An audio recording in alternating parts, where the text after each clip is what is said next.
is to the Off-Road Hall of Fame. There is RJ, Ricky Johnson, a member of the AMA Hall of Fame after 7 AMA National Motorcycle Championships in Supercross and Motocross, member of 4 Motocross to Nation Championship teams, and a heck of an off-road racer, founder of the Torc Off-Road Championship back in 2009, and he's won 2 Baja 1000s. And there is his biggest rival from last year, Scott Douglas, who never finished lower than 7th last year and made a run for the title, though Johnson won a lot more races. Any bet that truck won't look that clean in about 2 laps? Oh boy. Pretty clean now.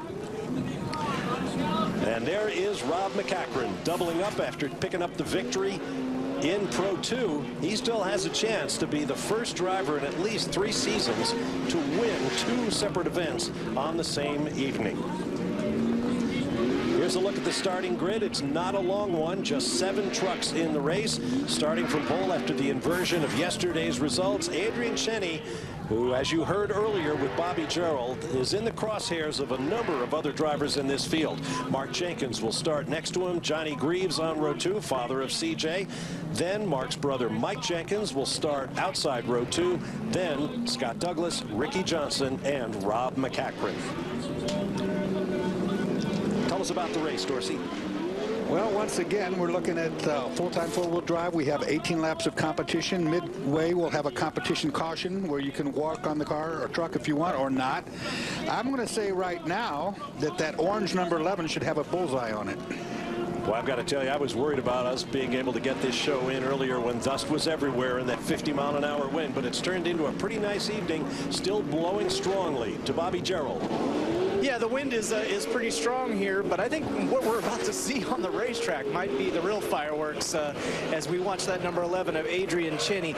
We talked about the controversy from yesterday. He got into a couple of trucks. The second incident seemed pretty blatant, and it was brought up by Ken Kincaid, who is known as K2. He's the crew chief for the Traxxas JBR team. He stood up at the end of the drivers' meeting and said, hey, are we really not going to address rough driving? Because he felt like the 11 was guilty of that last night. He didn't think the 11 should start on the pole for this race here this evening, but apparently that fell on deaf ears because he's on the pole, Bob, and we are ready for the green. And they have 18 laps to settle any and all arguments. Cheney leads him across the line. We're green at Dodge City. You can see from the water on the track, they just wet the track down again.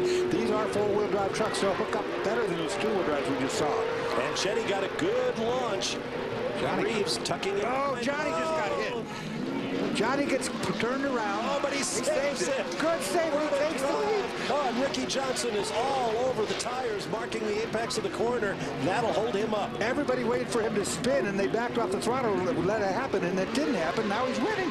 And Graves just rockets through using perhaps the smallest, Greaves, the smallest engine in class, just 358 cubic inches, and a manual gearbox. That's rare. That, it might have been what the thing was about, how he got off that corner so well. He could go down to first or second gear. The other guys have automatics. That probably launched him out of there where that spin almost did happen. And with that, he's leading. Cheney looking at the wide line going into the hairpin. Greaves down low. So low he even gets along the grass. You saw dirt flying. And again, it looked like Ricky Johnson went over the tires. He did. He drove right over the top of that tire. Again, these four-wheel drive trucks can do that, no question. But he's making a real tight apex. Let's take a look at the pass for the lead. Watch Greaves in the black monster truck. It's tapped there. Then this is almost a spin, but he's got the gearbox. He goes down to first gear and launches, and he leaves everybody in the wake. Just completely takes off. All these automatic trucks are just sitting there. And Cheney back on the attack. Back to live action. If he Greaves pull it off. Greaves has not won a race in quite a while. I know he wants to very badly. See how tight that corner is down. It's unbelievable. They're tucking that apex in so tight to get away from that bump. Oh, Cheney just hit a big rut. Oh, man, it's getting rough out there. Well, look how wide Greaves has to go to make the corner. Meanwhile, Mark Jenkins and Ricky Johnson in a battle. Johnson takes 3rd place. The racetrack is really rutted up right now, and those weird lines are because they're trying to get away from all that. This is your 3rd place battle. Ricky just took that away. Big launches over the tabletop. Mark Jenkins to the inside tries to look. That was almost a pass for the lead. Yep, Cheney attacking Johnny Greaves, you see all the flame out from underneath the Toyota. Look how tight he can make that thing. Gets down in the first gear and gets a launch. That's a big advantage right now with this racetrack, having that gearbox. And with four-wheel drive, I would think it's difficult to slide the rear end to break it loose. Yeah, I mean, that's really what he's doing. He's coming to almost an abrupt stop down there by rotating so hard around that hairpin. Then he goes down to first, which nobody else can do, and he launches. It's working really well right now. You heard right. All of the other trucks using automatic transmissions. And if you hear that scream of that Toyota engine, that's 9,200 revs. And he's using all of them, buddy, I tell you. That's right. He's fashioned about a 10-truck length lead over Cheney. Replay again. He gets tapped right here. Johnny does a good job. He's almost in a spin. He is in a spin, actually. But right now, he gets her down in the first gear, and look at those front wheels digging. Pulls him right out of that spin. Everybody else is sitting there going, what happened? It's been a while since Johnny Greaves went to the top step of the podium. His last win was at CRANDON, Wisconsin last year. Yeah, he's way overdue for sure. Back to the battle between Mark Jenkins in the 25 Traxxas machine and the Red Bull #1 of two-time defending series champ Ricky Johnson. Mark doing a good job defending that. Keeping Ricky back there, or at least racing him hard right now. Mark running that high line, he gets some momentum off and more speed down here. But Ricky will have the apex for this tight hairpin. Oh, there's that hole. Wow. There's that big rut that we saw break a wheel in the last race. Oh, and look at Mark Jenkins bicycling around through there from front to rear. And Dallas Johnson's got a problem. Yeah, I think he just broke. What a shame for RJ. Ricky Johnson, just you see him right there. He's in reverse. I don't know if he lost the gearbox. Trying to get it pointed. We're close to a competition caution. You know, I think it's a steering issue. He can't get the truck turned. You're right. May have broken the steering box. There, he's got some turn there. Let's see what happens. Maybe it won't go right. Now he's got it going. I don't know. It's a steering issue. I do believe you're right about that. Well, we have a full course caution, and the officials have the power to call this the competition caution. Good point. That's a very good point. They could do that right now if they so choose, and that could save Ricky Johnson to get into that pits. Let's see what happens. It may have happened as he got down. See, he had to back up there too. Watch the front wheels. See what goes on here. There's not much turn there. Looks like he got through it okay. He had it. Went down in that hole pretty hard, though. But he gets down here, and it's like the truck won't turn. It's not turning at all. It's not turning to the right. Might be a front differential problem, perhaps. I think he hurt something with that front when he went in that deep rut that we saw the wheel break before. Now you see the truck coming in. But I suspect that's going to be a big part failure, something that's not going to be fixed in one lap. At least he'll let the crew have a shot at it. Down to Bobby Gerald. Well, Ricky Johnson's team does have radio communication, so they've been able to communicate on the radio, Ricky, to the crew about what might possibly going on. It's definitely something in the front end right now.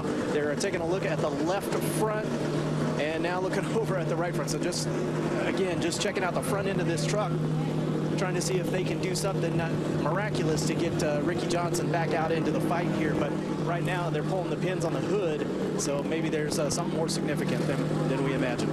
And Bobby, we have confirmation. This is the competition caution. There will be no more the rest of the way. But once again, these laps do not count, so we should be back in time to take you to green here at Dodge City Raceway Park and the Dodge City Off-Road Festival. Stay with us. We have just gone green following the competition caution brought out by two-time defending series champ Ricky Johnson's mechanical failure on the Red Bull truck. Now, Johnny Greaves has Adrian Cheney all over the back of his Toyota. Trying different lines. I'm liking what Johnny Greaves is doing when he gets down the end of the straightaway, and he does that really looks like he's going into a spin and over rotation. What it does is two things. It traps Cheney behind him because Cheney can't get anywhere when he's down tight like that. Then he goes to first gear and leaves it. Watch, he'll do it right at the end of the straightaway. Over rotates here, gets really tight. Nobody can pass him. Oh, shortcut. Cheney tried the way to pass him. Didn't work. No good deed goes unpunished. Very tricky corner here. They keep getting closer and closer to that light pole, protected by those jersey barriers. I'm surprised someone hasn't touched it. And that's using what you have available to you. That's what I like right now.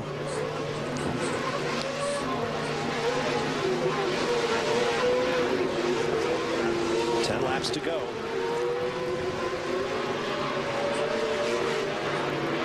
Let's get down to Bobby Gerald in the pits. Still no dice for Ricky Johnson. Right now, hand signals to the crew. We stand just outside the cockpit of his truck, and it's definitely a steering problem. He's motioning to the guys that he just can't steer the truck. They're taking a look at it, but still, I don't think they've quite fully diagnosed this yet, Dorsey. If it's not a suspension thing that they can see with their eyes visibly, it's probably a steering rack failure, something internal that's not going to be fixed today. That's what my guess would be at this point if they can't see anything. Certainly not the time remaining in this race. As leader, Johnny Greaves comes around to complete another lap. I think that combination he has with the gearbox is the thing to win tonight. I think that's what's really giving him the advantage. Now, this could be a payback situation. These are two of the trucks. That's Cheney in the front, who got into and turned over the 25 last night. And paybacks are something we see this form of racing. In fact, he just passed him and said, heck with it. Mark Jenkins' truck suffered substantial damage, including some broken welds to the frame back at the... Well, if Adrian didn't do it on purpose is one thing, but he turned two guys upside down last night. And they're not happy about that. Right front problem on Cheney. For Cheney, yep. I just saw something that looked like it broke, and I see some fire. Yeah, there's fire at the right front brake disc. He's just lost a wheel bearing, I believe. Yeah. Look at that right front. It's burning up. Yeah, he's done. He's not able to turn either. Something in the right front suspension on this one gave way. Boy, oh boy. And he better now the left front is giving it problems as well. I wonder if it might be something to do with the diff. Well, look how much camber's in it. Now he's in trouble. And while Cheney tries to continue, we go back to Bobby in RJ's pit. Yeah, Ricky out of the truck now. Ricky, what put you out here tonight? Well, something went wrong internally with the steering. I've never had this problem with this truck. It's been flawless for 2 years, and I think we lost a shaft or something that we can't see. The belts are there, everything's there, temps are good, everything's fine, but I just have no power steering. And with this rack, with no power steering, obviously it's easier to turn when you back up than go forward. So bad night for the Red Bull KMC truck, but we got him last night. Johnny looks like he's going to put it to him tonight. Sorry to see you out. Thanks, man. Yeah, that rack and pinion steering is similar to what you would run on a street truck, but if it snapped the shaft, he's talking about the shaft that goes into the pinion, and if it broke that off, you wouldn't be able to see it because it's internal. Now let's see what happened to Adrian Cheney. He's working that down inside line, and he got to the jersey barriers. That's what did it, all right. He hit right on the right front tire. Watch this tire. It climbs up on there, and it broke something. I saw that when it did the fire. It started smoking like this, but when he made that corner, whatever it was, right there, you can see it metal to metal, and it's going to catch fire. Too much abuse in that case. He's still out there, though. He's soldiering on. That's tough. He's wanting to get points. He's going to stay out there as long as he can do it. Well, and that's the key thing. Look at both of the wheels now. Trying to tear itself apart. It is. It's eating itself. The front wheels are about to come off of this truck. Points were available to every runner in the field, but with only 7 trucks starting this Red Bull Pro 4 division. That's amazing what's going. That car, what that's going through right now. That's either rubbing on the brake rotor or it's rubbing the wheel. Finishing the race could have a big impact on his championship chances, this being just the first weekend of the season. This reminds me of Tony Stewart at Daytona when he was trying to win the 24 Hours of Daytona. He was driving around with a broken suspension right to the end of the race trying to make it. Yep. Got a flat right front, too, I think, now. Either that or it's just the angle it's going into. It was one of my favorite memories of sports car racing. Watching Smoke try to get that car to the finish for his car runner, Max Crawford. Full course caution with 6 laps to go, so the lap count freezes. We've got some of the tires that mark the corners out on the track. We've got debris blowing around. Some signs have come down as well, but they are off the racing line. Well, the tires in the track is because the guys are running over them. We saw Ricky Johnson doing it earlier, and we saw Cheney doing it as well. And there's one. and ultimately they're out in the racing line. This should be interesting now for Greaves. Douglas will be the driver trying to get by for the lead. Scott Douglas has a good truck. Yeah, he does. Greaves does too, and that gearbox thing's working perfect for him. If he can keep up what he's been doing, I don't see any way that anybody's going to get him off that corner. Somebody's helped the back end of his truck look different too. Well, something's happened. Now Cheney's going to try a wheel change. Yeah, we'll see what kind of failure there is up there. Too bad we didn't get a look at that hub. Bobby. Well, you guys are looking at it as well right now. They're working on the right front, Adrian Cheney's truck. And, of course, under yellow, the yellow laps do not count, so he's not going to lose any track position here. He'll get to join up at the rear of the field. They take him down off the jacks. It has stalled, and he fires it back up in true Adrian Cheney fashion. He belts out of here. Right up on that concrete Jersey barrier. Wonder if it didn't break the wheel. You know, if he can get away with just putting a tire wheel on there, maybe it just did something to the wheel, like squared it off and it's hitting on the brake rotor every time it goes around, or the brake caliper. Now it's still hitting. Whatever it is. It just seems to be at the top of the wheel. Yeah, I'm guessing maybe caliper, or maybe there's a tie rod too. The tie rod end up there. Ball joint could be bent the up disc into the wheel. Yeah, warp the disc a little bit. In any event, he's soldiering on and doing a pretty darn good job. Well, again, I mean, he can pick up valuable points. If he stops, he winds up 6th.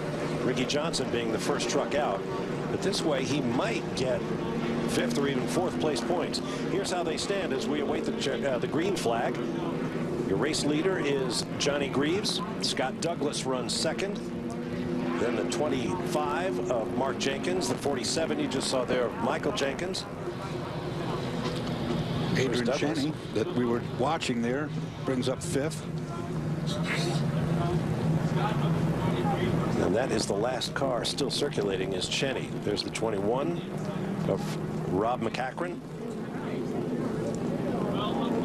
Now this time they're not going to make a complete lap of the track. They're going to bring them through turns 3 and 4 of the oval track and take the green flag. We have 6 to go when we get the green. There's where that manual gearbox helps once again as Greaves gets a great jump. That's that 9,200 revs too. I mean, that thing is screaming. The white truck, the number 7, is Douglas on the attack. And look at Cheney come through the field with that crippled truck. Still sparks flying, runs over that tire again. Oh, man. Douglas flies through the air trying to catch up to Greaves, and Cheney's going to attack underneath. Tries to. He's not afraid of that Jersey barrier. That's amazing. That truck's still able to go as quick as it is with whatever that park failure is trying to do. Oh, he flipped it. 3rd time this week. He's turned somebody over. Attack from Cheney. That's 3 times he's turned somebody upside down in 2 days. Wow. I know who I'd be looking after. Well, let's see what happens. Douglas back underway, but it cost him quite a bit. He was a recipient. I mean, he just got nothing you can do about that. A guy comes into you, shovels you over, and it's not good. No apparent damage to Douglas's truck. Is back on the charge. No yellow flag. 5 laps to go. The next man ahead of him is McCachran. Oh, look, and now they're pushing each other around. Maybe a little anger. Well, there's anger. There's no doubt about Douglas that. is driving right now. I guess he just wants to get anybody. But the guy he needs to get's driving that orange truck up there. Up, and Cheney's off the track. I wonder if this is a black flag or something. Here's the contact. Right. This drives right in the side of him. This is the 3rd exact same deal. This is what happened last night. We'll look at it from another angle. That says it all. Wow. Now Cheney was called to the pits. That was a black flag. You're spot on, Dorsey. I figured it would be. And they talked about it in the driver's meeting. Like I said, it was a very heated discussion about this. And now Mark Jenkins limps his truck into the pit area. Wow. He's going to give this to Johnny Greaves. I mean, nobody's going to catch him now. All of the protagonists are either in jail or... Is anybody going to finish? Cheney has now pulled off as well. So by my count, we've got 4 trucks still circulating. Well, like you said, it's been a long time for Johnny Greaves. Hopefully he can bring this around 2 more laps and get this win for his Toyota. It'll be a very good day for Greaves Racing with his son CJ. Boy, howdy. A couple of podiums for CJ, including a victory. And now here's Dad. One for Dad, maybe. Absolutely. And he has just checked out. He'll face the white flag next time by, and he can basically put it down in second or third gear, drive around. I really like the way that he did his race, Johnny Greaves. And look at this, as you got Scott Douglas, who just got tipped over. Didn't hurt the truck any, you know. Now he's back in second, passing Rob McCackron. Got up on top of the tire, pulled a wheelie over that.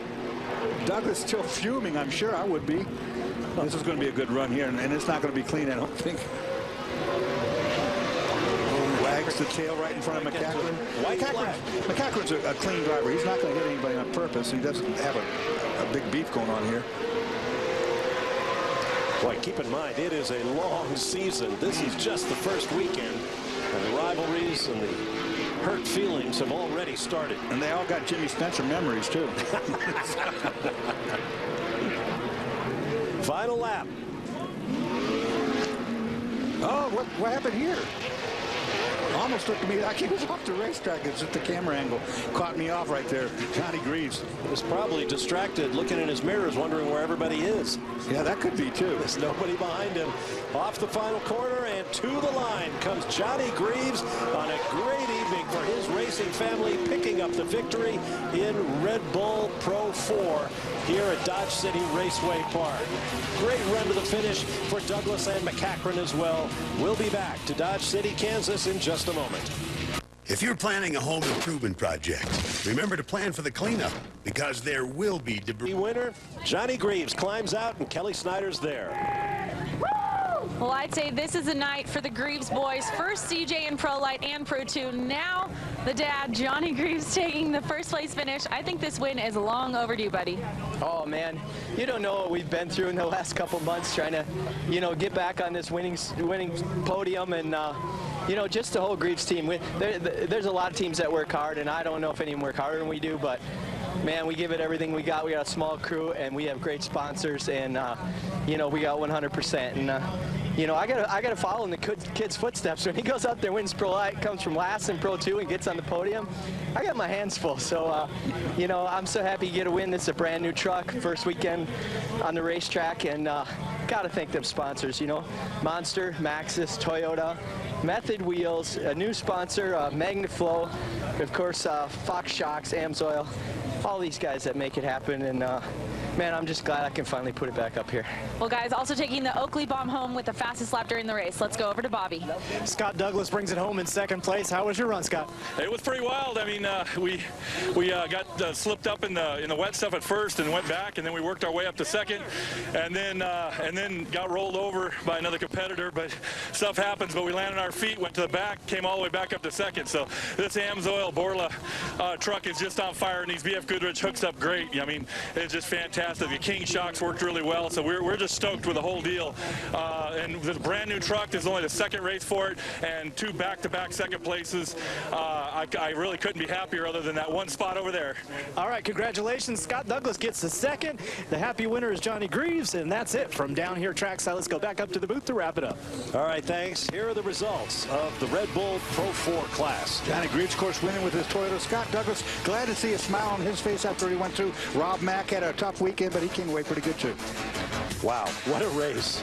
And that's the kind of action we expect all season long on the Traxxas Torc Off-Road Championship Trail.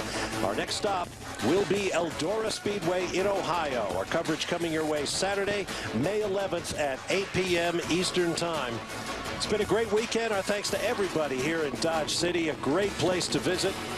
And we hope to be back here next year. Coming up next, NASCAR Victory Lane from Texas Motor Speed. Historic Dodge City, Kansas was the site of the opening rounds of the 2013 Traxxas Torc Off-Road Championship season. And there was danger aplenty for superstar Rob McCackron, who suffered a vicious fire during the first night of competition.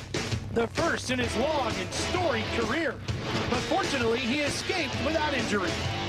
The following night, quite a different story, as Rodmack bounced back to score a satisfying Pro 2 victory in front of the speed cameras. And after making a bold move for the lead, his Johnny went on to capture the checkers in Pro 4.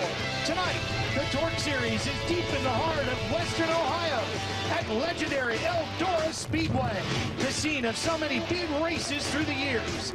A place that has helped launch the careers of some of the greatest racers ever, such as Mario Andretti, AJ Foyt, Tony Stewart, and Jeff Gordon. History will be made as off-road's finest take center stage at one of the world's greatest dirt tracks for the first time in its 60 years of operation. Torc at ELDORA. 2 hours of non-stop action. Next on Speed.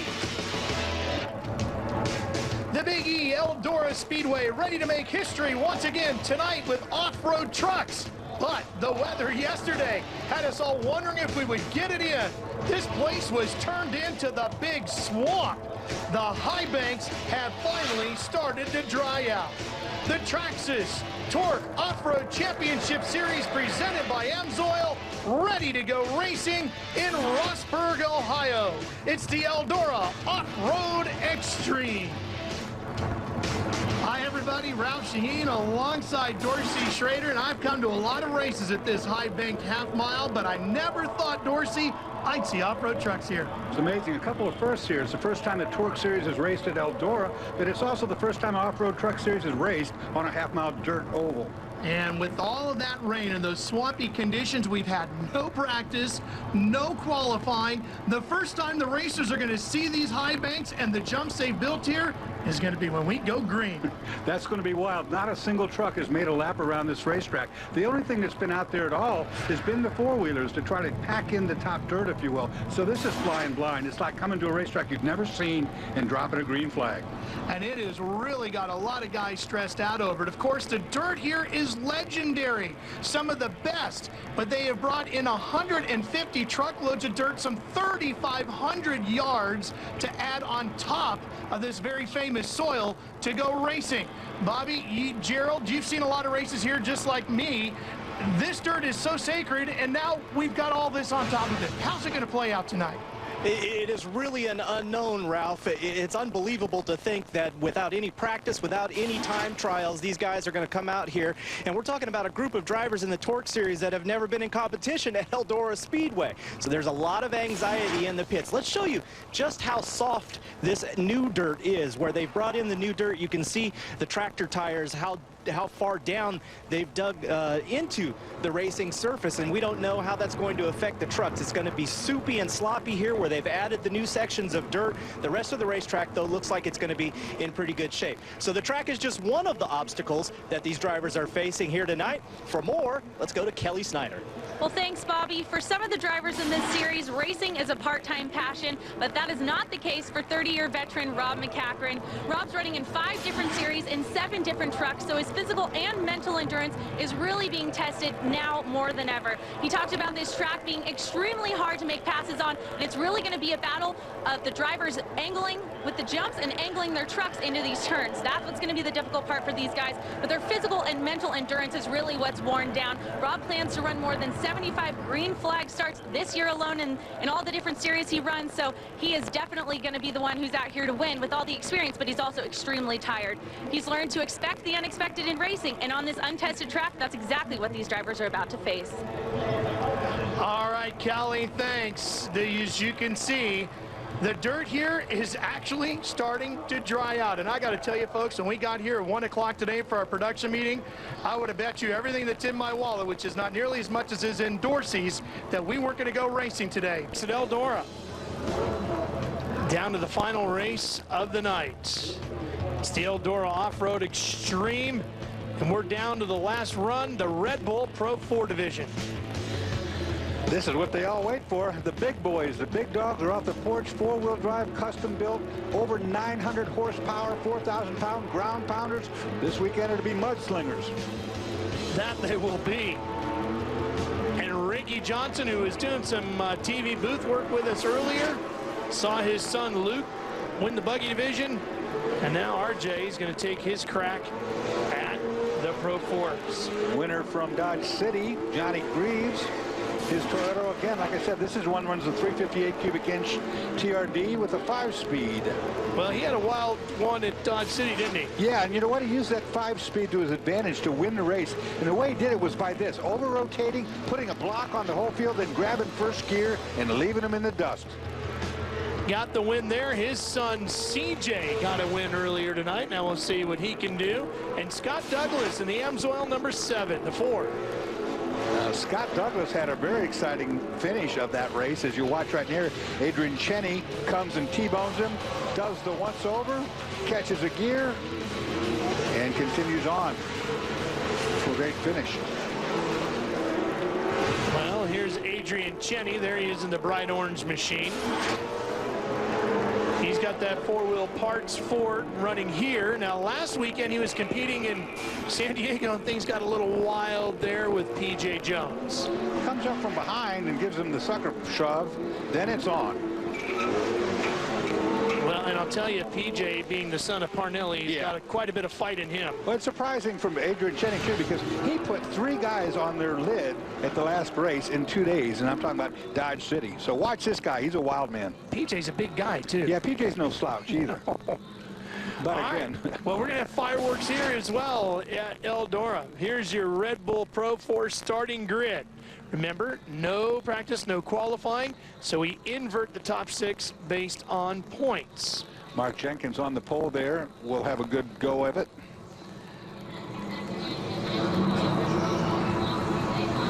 This one is going to go 30 laps here tonight. Of course, we're going to have that competition caution halfway through, and we do not count the caution flag laps. Watch Ricky Johnson back there, #1 truck in the 2nd row. He sat up here with us for 2 races. Any bets he won't go to the top for turn 1? He's going to ride the rim here at Eldora. You can be sure of that.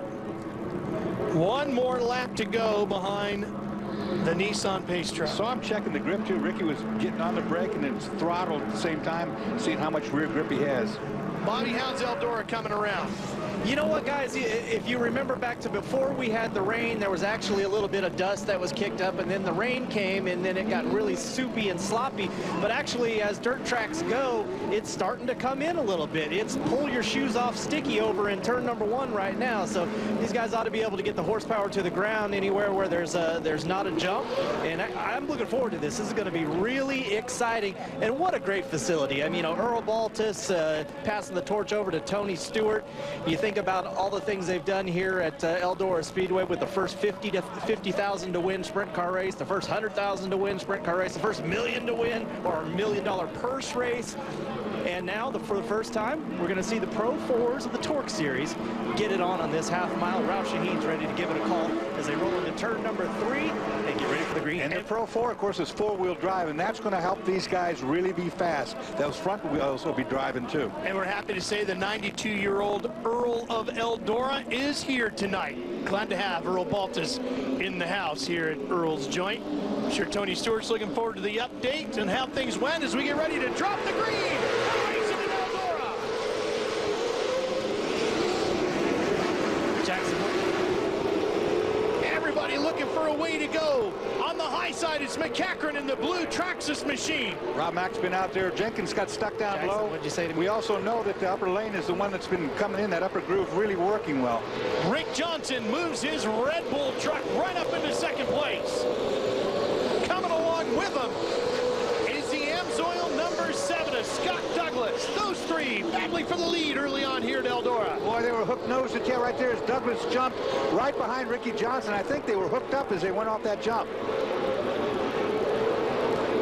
Skying over the backstretch, jumps into turn 3. Door to door, go Douglas on the high side and Johnson on the bottom. And watch them jump off these things with 4-wheel drive. They can really get some air.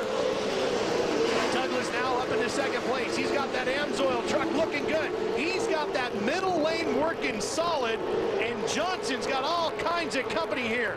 Greaves in that 22. Johnny's going by in the monster rig, and the 25 of Mark Jenkins has passed him as well. With the 4-wheel drive, you come off that jump. As soon as you hit the ground, you go full throttle. A big flip. Into the fence. Goes Jenkins in the 25. hit. He gets tagged there by the 5. Yep, that's Kwame in the 5, and Mark adding a little bit of insult to it. Mark's But first time. wow, did Jenkins go flying in the 25. That's Mark Kwame's first time in a Pro 4. He crashes again on the infield, front suspension damage, but that was a rough hit. You see Jenkins is trying to refire the engine. He's got the thing started over there. Or either that or he's got a fire starter over. It's got a fire starter over there. Off the rear end, it looks like it probably, when it flipped, it probably dumped oil out of the top of the vent tube. These trucks incredibly well built. Look to me, I just caught that out of the corner of my eye, like he tripped up off a jump.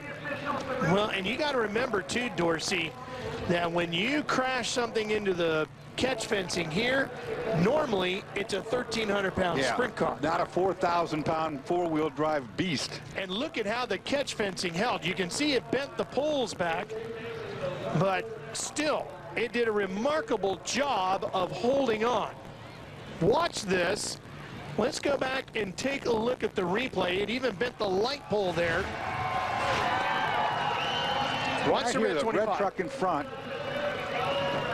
Just hits that jump wrong and hooks it, and then gets airborne, backs in, and just collects that fence. Actually, that dissipated a lot of energy as far as Mark Jenkins inside the truck goes.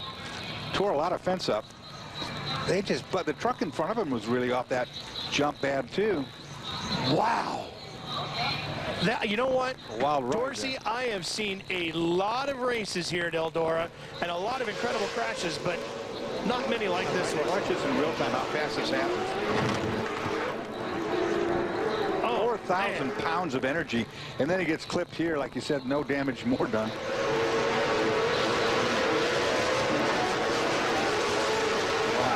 She rode along on that right front wheel and just about came back down to earth. Instead, Bobby, it went sky high into that catch fence. Well, I'm glad to see Mark out of his truck here, and when we can have a chance to talk to him. What happened, Mark, and are you all right? Yeah, everything's fine. You know, hate talking to you guys under these circumstances. The track system machine is starting to find some traction there. You know, just night vision with tear-offs that made a driver error. Dropped the inside left front tire on the inside of the jump coming on the front straightaway. We had her full throttle to the floor, so when you only have 3 tires jumping over it, all cockeyed like that, she went straight to the wall. And then, no chance to save. And then you got clobbered, probably a deal where he didn't have vision as well. I don't know about that. I don't know about that. I saw him just fine. Had my hands on the steering wheel and said, okay, well, let's just put our head back in the seat and enjoy the ride. I'm glad you can smile about it, man. And wow, how bad's the damage to this truck? Is it a write-off? I feel horrible for the Jenkins Brothers Racing crew.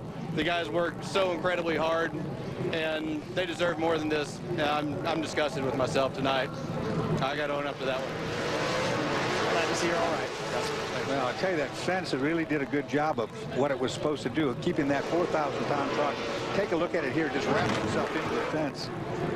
Clear of the wall by quite a bit, by the way. Dorsey, there are probably, there's at least 3 bars that hold the fencing together that are bent back into towards the grandstand area, and a light pole. I'd say it's probably 25 yards worth of fencing that has been damaged. There you see it. And that could be our demise too. Could be, not sure. The officials are down there talking things over with the safety crew and the Torc officials, USAC officials, everybody down there. One of the wildest rides we've seen in a long time. We'll be back to Eldora. Races from such series as DTM, FIA GT1, Australian V8s, and the Ferrari Challenge. Go to speed2.com for more info. Well, they're still working on the catch fencing here on the front straightaway coming off of turn number 4. Now, they have bent the 3 catch fence poles back to as straight as they possibly can, and the 1 light pole, that one right there, that tall brown one, which is actually a speaker stand, I guess. They've bent that back. Here's why they're having to fix that. Watch the 25 of Mark Jenkins violently flipping into the catch fence. And Mark described that wreck to us perfectly. As he dropped that left front wheel coming over the top of the jump, it dug in. And, you know, isn't it funny when it doesn't look like these trucks are going that fast until something goes wrong? And then you see the full amount of energy that one of these trucks can unleash. And the full amount of weight, because, again, remember, as we've talked about, Dorsey, I've seen a lot of cars get into the catch fencing here, but they're usually 1,300-pound sprint cars. Bobby, Gerald, you and I were chatting about this. I don't ever remember seeing a dirt late model get into the catch fence like that here, though. That was a sight to see. It was spectacular, and I'm just glad that nobody was injured in that incident. We're down here in the pits right now with Mark Kwame, who caught the tail end of that deal. Mark, what did it look like from your perspective there? He's got someone talking. He's got one of his spotters talking to him as we're talking to him. What did it look like from your perspective? Well, first of all, is Mark okay? Yes. Okay, good. I was coming around turn 4 there, and there's really nothing I could do. He was just sitting there. I went on the brakes the best I could. I tried to turn in a little bit, and it was all I could do. I didn't know what to do. That's what it was. I'm glad to hear he's okay, though. So you hit him, and then you also clobbered a part of the inside fence there. Is your truck all right? Well, they say that my right skid plate is bad, but I have pretty decent steering. They took off the hood because they thought the hood was going to flap up in front of me. So everything right now looks okay. And then just to follow up, I know this is a big weekend for you. You're from nearby Columbus and have a big contingent of people here this weekend. How's all that going? Oh, it's been going great. I mean, unfortunately, we got yesterday canceled, but the track is in excellent condition. It's a ton of fun, and the guys did a fantastic job getting it ready. All right, Mark Kwame is okay, and he will be ready to roll if and when we get ready to roll. And it looks like if and when is right now. Well, yeah, I think so, Bobby. They are considering this still a yellow flag situation, not red. They're telling us 1 to go this time by 27 laps remaining. Fortunately, it looked like there were no fans dealing with anything after that happened. They have set up a bunch of caution tape and are putting all the fans back way up from where that section of grandstand is. So they're going to push the fans way up underneath the booth here where we are. Yeah. In the grandstands. There's a covering here at ELDORA. You can see just as well from up underneath here at this racetrack. Better actually to the back straightaway if you're a little higher. Wow, what a night here. It's always wild. I mean, this Torc Off-Road Truck Series puts on a show, let me tell you. And I got hats off to these guys for working so hard to make this show happen, because we didn't think it was going to happen by any means. And they put the racetrack together, these guys with the trucks. They're putting on a show, no practice, no laps run. You know, did a good job. Without question, Roger Slack and his crew here at ELDORA, and Jason Smith and Kevin Miller and the gang from USAC that are the officials for the Traxxas Torc Off-Road Series. Everybody has been just giving it their all to put this show on here tonight. And it's crazy because they're going to come back racing here next week with a UMP Series event. So they're going to yank, they're going to yank the dirt off of the dirt, and then you have to fix this catch fence and everything, get it all ready to go racing here next weekend. A ton of work. I mean, the fans don't realize how much goes into running one of these, you know. Yeah, and the World of Outlaws were here just a weekend before, so it's been a crazy week around here at ELDORA getting this thing ready to go, and then the weather certainly didn't help at all. But the fans that are here are certainly getting a show. Yeah, they always do. I mean, this is some first one of these I ever went to in Chicagoland. I didn't know what to expect, and I came away with smiles, no doubt about it. Bobby, how's the cement doing here at ELDORA? Well, there's one section that is still very pristine, and that's this new area of cement that's been laid down for the upcoming NASCAR National event. First time since 1970 that a NASCAR National event will run on dirt. They're going to have the Truck Series here, and so they had to put in a new extra section here in the pits, and it looks like we're ready to go green, so we're done filling time, and we get to go back to racing, Ralphie. Yeah, that'll be the Mud Summer Night Dream later this year as we go back to green with the Traxxas Torc Series as we go off into one with McCachran in the lead. Oh, and here comes Johnny Greaves to the inside, gets around Scott Douglas, trying to take over second place. McCachran in blue, Douglas in white, Greaves in the monster rig. And it was Douglas who was sideways in front of that wreck that almost had the crash too. Ricky Johnson working the high side behind them in the Red Bull #1. Here we go, completing that lap. Ricky Johnson, our reigning champion, hasn't had that good a year. Broke a steering gear at the last race at Dodge City. He needs some points. Johnson and Greaves, the winners at the season opening rounds at Dodge City. Trying to see if they can add to it here tonight. And here comes Greaves working the inside. We know that outside gets better bite off, but he does have that stick shift transmission, a 5-speed. He can use that lower gear. Great nose to tail racing. Here comes Douglas, working the bottom on McEachran. Look at that. Douglas with a second place last time out after being flipped. Almost flipped himself and has the lead. And Greaves goes blasting past McEachran as well as he comes charging down off the hill in turn 1 and 2. Don't know if something wrong with Rob Mack's truck. Whatever happened, drop back. Don't forget, vision could be an issue too. We're hearing about those guys going through the tear-offs like there's no tomorrow here. Greaves now hunting him down in that number 22 monster machine. Scott Douglas came alive. I mean, unbelievable. After that halfway mark, he almost had that flip before the crash. Greaves in the Toyota up top, stalking the Amsoil machine of Douglas. Douglas running his Ford. Greaves trying to put pressure on, trying to make Scott Douglas make a mistake on one of these jumps. Land sideways, get out of control. And look at him right now, both of them double jumping. Belching the flames out from below. Up along the wall goes Greaves. Here he comes, charging down off the mountain. Should have some momentum on that upper run. A little sideways off his jump. McEachran is dropped back to 4th. Early leader after we got restarted. Don't know what Something happened. not right there. Yeah, something with Rob Mack's truck went off just a little bit. These two are having a war. Greaves trying to use that momentum on the high side. Closing in. Here he comes. Good run off the top. Oh, he smacks the wall. Gets off the jump a little bit too far off to the outside and hits the wall. Took all the momentum away from Greaves' monster machine. He's got to find it again. Now, did he bend the suspension? I mean, oh, lands sideways there. Meanwhile, here comes Ricky Johnson.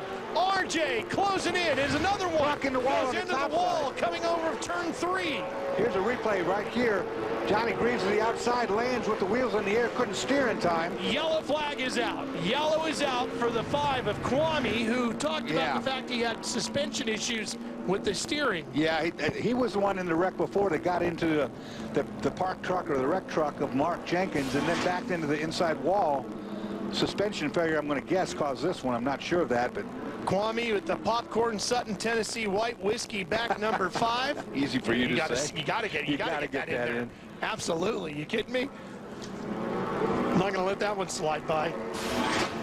Here's Russ Hook right here, making his first Pro 4 race. Russ Hook right now running in 8th. He's going to actually move up to 7th. You know, looking at this rear roll bar behind the 10 there, I can tell this is a Johnny Greaves truck. What he does is he takes this rear roll bar and he makes it hooped. So if you do a lawn dart and you start to roll, it rolls you the rest of the way over so you get back to your wheels. One of the innovations the Greaves guys came up with, you might see it here when he goes by, if you look at the rear end hoop, instead of going straight down at an angle, he actually rounds it off so that the roll continues. Makes sense. Yeah, it does make sense, and it's one of those things somebody was thinking. You see it right here, just behind the 10. It just makes it look, just roll you back to your wheels again. Toyota body number 10. That's a 1-year-old Johnny Greaves truck. We know that the trucks are good. That was something new that they brought out last year, that rear roll hoop. And it is a hoop now, isn't it? Yeah. And there's Kwame getting pulled down off the racetrack. About to run over that toe strap, which is not going to be good when he does. I don't see suspension damage, but we know it wrecked twice. Yeah, and he was saying he was having trouble steering that thing, Bobby. Yeah, I believe we got a right rear flat on Scott Douglas. That's what the report we're hearing right now. So these guys are laid out behind us with the right rear to try to get him, and they're going to move us out of the way. That's our leader. Oh, yeah. We're standing right in the way. So we're expecting some action here on pit road. Your leader, Scott Douglas. Headed your way, Bobby, right now.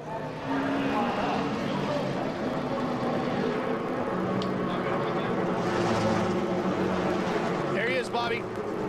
Here is Douglas rolling to a stop. If that right rear is flat, it's not super flat. It's just a little bit low right now. They have the spare in place. Yeah, it was definitely low enough that they were going to have to make a change. So getting on it right now. It might have a hole in the, yeah, they got a big old hole. Okay, guys, that thing's a lot flatter than I thought it was.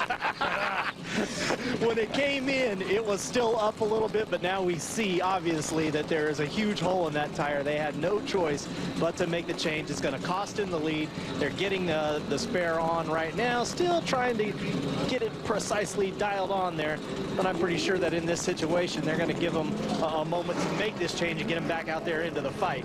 So looks like Scott Douglas is going to be able to rejoin the field, but he's going to have to do so at the rear. Kind of wonder what happened there. A big gash in the whole side of that sidewall. You can see it. So while we were under that caution or right up in that area, he got into something.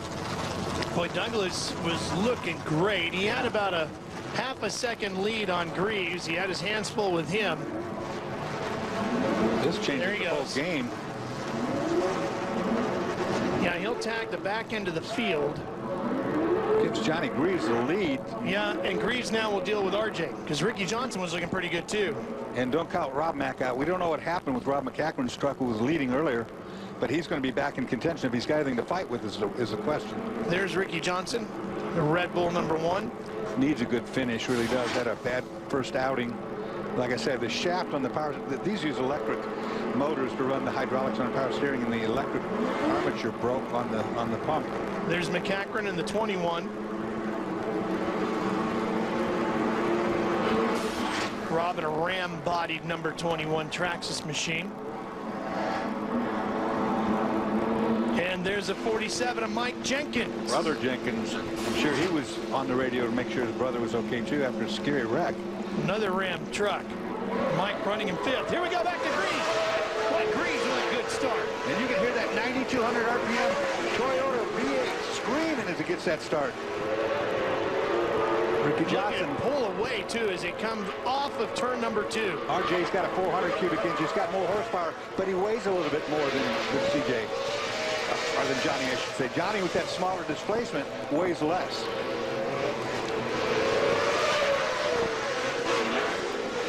Now we still have the competition coming. Greaves almost puts it over. Landed on that left front hard, but these trucks can take that. They've got that 20 inches of suspension travel and a big shock package under there. Johnson slowly reeling him in. A little understeer in Johnson's truck. You can see that he's got the front tires a little bit left. That's, again, it's four-wheel drive, full-time four-wheel drive, so adding power will pull it through. He's on him now. Rick Johnson is right there. And these guys don't always play fair. I don't want to say play fair, but they've had moments together, let me tell you. And they've got a competition caution coming. How's this going to play out? Should be just a couple of laps from now as body panels continue to fly away. This all started back at Charlotte in 2011 when they had a absolutely heck of a race. We landed on top of each other, got in each other, and then after the race, it got to get ugly. And they've had some bad feelings, and you're not shy about telling you about it. They don't necessarily like one another all that much. Well, they're going to test that water here again. Everybody wants to be the first one to win at Eldora. Names like Foyt and Andretti and Stewart and Gordon. Now, which one of these guys is going to join that history book? Johnny Greaves won last time out, and RJ wants to win his first of the year, I guarantee you that. Two-time defending champion of this series. What a way to kick off your year with a victory if you can do it. Oh, and he's trying to work the inside here. That caution should be coming out next lap, but he wants that lead before he gets there. Full course caution, Adrian Cheney. Now they can count this as the full course competition caution if they decide to. My guess is they will. Yeah, yes. they will, because it was going to be on this lap. And he went to fire on the right side of Cheney's car. He's got to get out of that truck. Oh, man. Oh, man, big wreck. Multi-turnover. Wow, we were busy watching the battle for the lead. Miss Cheney flipping up and over. Yeah, Cheney's truck landed sideways, and he's trying to drive on, believe it or not. Cheney trying to get that Ford to roll forward. Four-wheel parts rig going on the hook instead. We're going to break. We don't want to miss the finish of this one.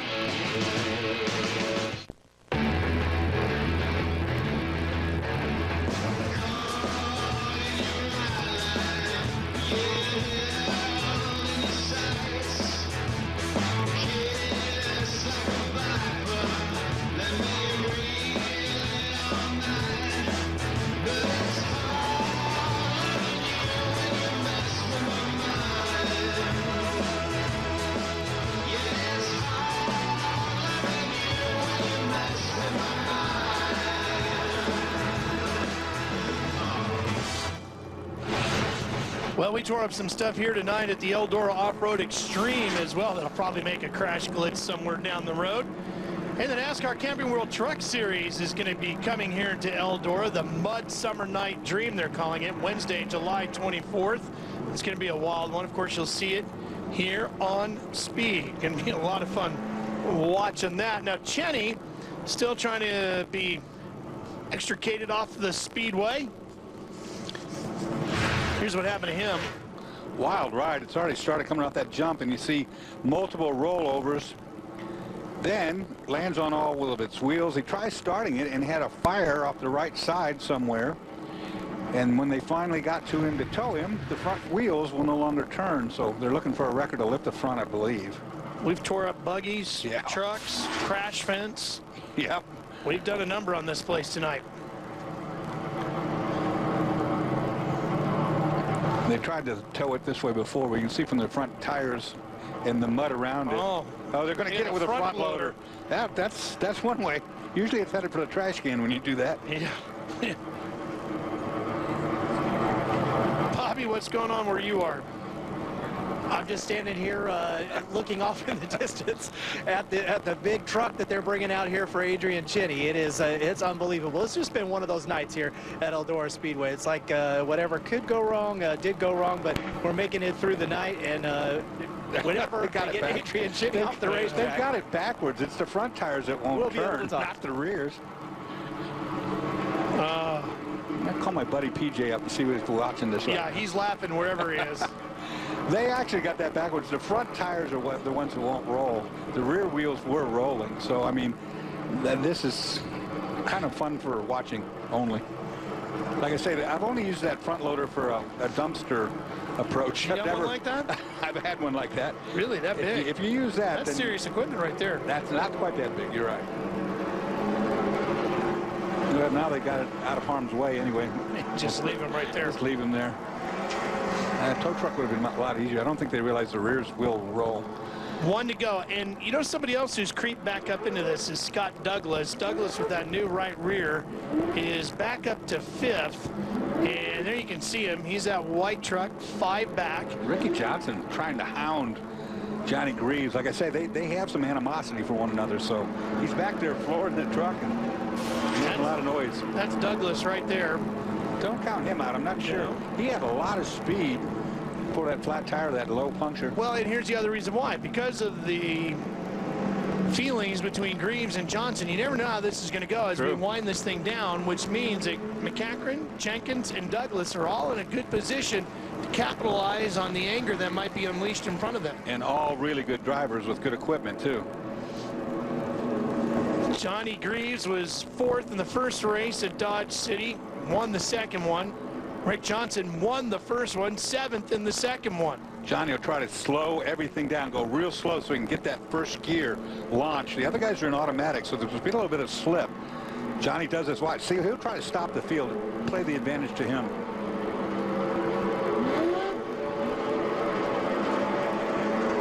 He'll rev this engine at 9,200 revs. Listen to this start. Screaming like a banshee will be that number 22. Here it comes. Got him where he wants him, nice and slow.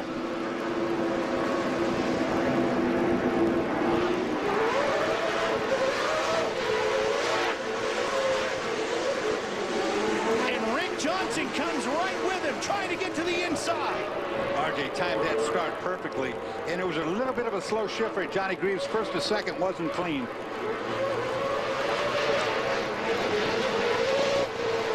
Greaves drifting wide. Johnson not able to capitalize yet, and McCachran hounding from 3rd. Jenkins and Douglas have slipped back. Greaves got a little bit nose high off that jump. Cost him a little bit of time, too, because he can't get on the throttle until you're back on the ground. Here comes Ricky. Ricky trying to work that Look how much better the top group gets you off the corner, though. Yeah, Greaves is making it work beautifully. Third in the points in 2012 with 3 wins. Greaves trying to get his second of the year here tonight.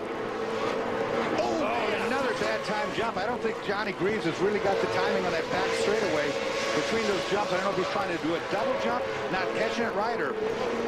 Johnson now trying the high side. And the high side is going to bring him speed, no doubt. Maybe that's where that high horsepower would take advantage for him. He's got the ponies, no doubt about it. If he can put that power down, like you said, there's an egg underneath that throttle. He's got to not wheel spin. He's got to get that power down. Now, the four-wheel drive truck puts down a lot more power than the two-wheel drive. Rick Johnson in the Red Bull #1 with 9 wins in 14 races a year ago. Looking for win #2 here tonight at 2013. Once again, though, I like what Johnny Greaves does. When Johnny Greaves gets in the lead, he uses that truck to do what it does best. He takes away the good fast lane, makes the other guy go the other slower way around. A dozen laps remaining. Coming up to 11 to go. And one slow truck out there was Ross Hook. Johnson again, trying to carry that momentum. Got a good run. Where's the contact going to be? Right there, you saw it. But that gives that outside lane to Johnny Greaves, and that really gives you a good launch. And it also allows McCachran to reel them in. Here comes Rob in that blue Traxxas #21. Yeah, for Ricky Johnson, that's the one thing he didn't need was that extra truck in the Rob match. McCachran goes to second now, and Douglas creeping into the fray. Now Ricky Johnson takes second, and Douglas is going to work on third place, which happens to be Rod McCachran right now. Douglas had 2 wins last year. He'd like one here tonight. Battling with McCachran in the blue 21. They fight over third. These guys both drive very clean, Rod McCachran and Douglas. They won't get into each other intentionally. Not saying it won't happen. Douglas second in the points last year. He takes third away from McCachran. They need not do too much fighting for third and try to work their way back up to that battle for the lead. Only got 9 laps to go. Dead sideways there. Great slide through 3 and 4, and here comes Johnson. Greaves cuts him short. Yep, slam the door on him right there. Needs to find a way to get on the outside of Greaves. A little over rotation if Greaves could or hang that nose in the air like that. Well, right now he keeps shutting the door, and with about 7.5 laps to go, Johnson's okay with that. Pretty soon he's going to try to kick that door open. Oh, he will. He's going to do it right here. Did a crossover on him, worked the outside, now comes down the inside. He's setting him up. He's sitting back there right now looking at his options, trying to figure out where can I do this. I'm not going to say he'd hit him intentionally because there's been some black flags, some point assessments. Adrian Cheney's got one of those right now. Cheney. There it is. Oh, they Couldn't didn't get it done. No, and you know what? He didn't hit him either. Ricky could have got in the side of him, but he let it go. He let it go. I'll tell you what, the way they came off that jump, coming off the 4, was exactly the way Jenkins did, which sent him in to the catch fence. They got to watch how aggressive they get coming to the checkers here. That was a moment of discretion right there for Ricky Johnson. I mean, he could have very simply got into the side. Watch the touch here as they come down off the hill. That's a pretty good slam there. And then look how sideways they go off that jump. That's just about where Jenkins was. That'll trip you up. I mean, you land that sideways. We already saw what could happen. Setting up for a tremendous finish here at Eldora. The Eldora Off-Road Extreme with 5 to go. Well, Johnny Greaves has made it clear. If you're going to do it, you're going to have to do it the hard way around. I'm not giving you the good lane. Johnny Greaves could do it right here. Over rotation right there for Johnny Greaves. Here comes RJ. And he's going to get it through. He's got the lead. We've got a new leader here at Eldora, and Greaves tries to battle back. But he backed off out of respect, too. He could have also paid back right there by hitting him. I'll race you how you race me, right? Exactly right. They both played a hand right there. Johnny Greaves made a mistake. He made the mistake that needed to happen. Greaves is going to have 3 more laps. Luke Johnson won earlier today in the buggies. Here's how his dad took the lead. Over rotates right there on the landing. Nothing he could do. He had to save the truck, but that gave an opening for RJ. RJ comes down the inside with the power. And I thought right here it could go bad, but watch this. Johnny Greaves, just a brush. I mean, he could have turned him right there. Big trucks, big horsepower, but a small mistake made the difference. And that's what he was trying. That's, you know, Ricky was putting the pressure on. We got white flag on the next time around. Right now, Ricky's got the momentum. He's up on the top. He's got a 1-second lead. He can't afford to make a mistake. Greaves runs in second. Douglas is third. McCachran is fourth. Mike Jenkins is in fifth as we come to the white flag. And I said it would be the first win for RJ. That's not really true. It'll be the first win on television. That makes more important. He won one of the races at Dodge City. The first time in the history of this storied dirt track, Eldora, the high-banked half-mile off-road trucks cup. The Traxxas Torc Off-Road Series invades Eldora, and here comes Rick Johnson. The checkered flags for the Eldora Off-Road Extreme go to Rick Johnson. Boy, what a good job he did. Just kept that pressure on Johnny Greaves, forced the error, if you will, and capitalized. Good racing. And what a night for the Johnson family. Luke Johnson wins the buggies, and Pops just claimed the checkers in the Pro 4. We'll be right back with Victory Lane.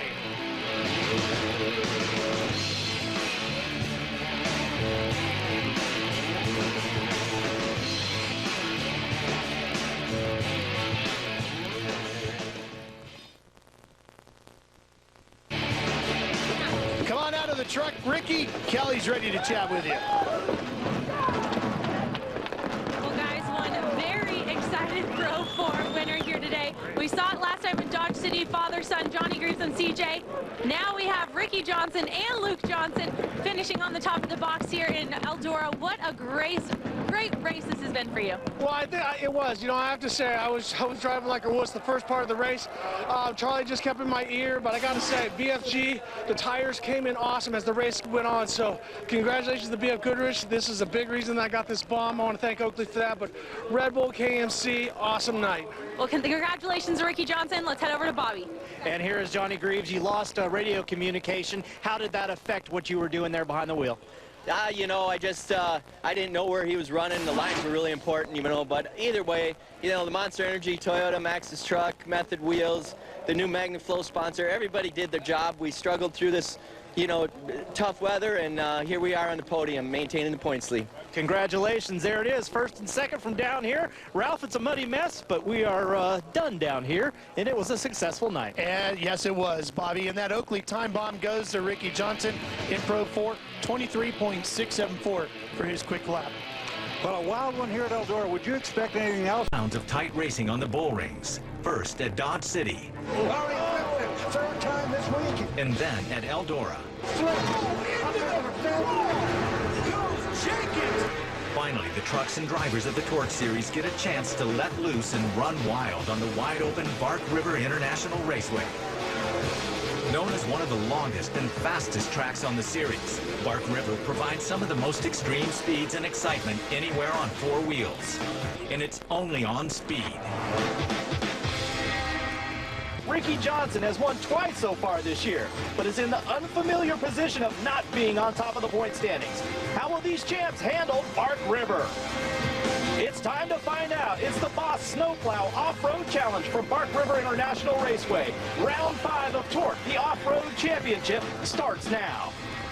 And welcome in, race fans. Welcome to Bark River International Raceway. I'm Bobby Gerald, alongside a man who knows a little something about dirt track racing, and that's Sprint Car Hall of Famer Brad Doty. Now, the first couple of events on the Torc schedule this season were on short tracks that were oval tracks that had some jumps built into them, very temporary. But this is what it's all about for off-road racing, Brad Doty. How does the racing change now in the wide open areas here of Bark River International? Well, this is a purpose-built racetrack. It's a high-speed racetrack, but it's a technical racetrack. The drivers have to hit their lines. But again, it's fast, big jumps. These 4,000-pound Pro 4 trucks are landing 200 feet plus off of some of these jumps down the hills. That's why these drivers like it.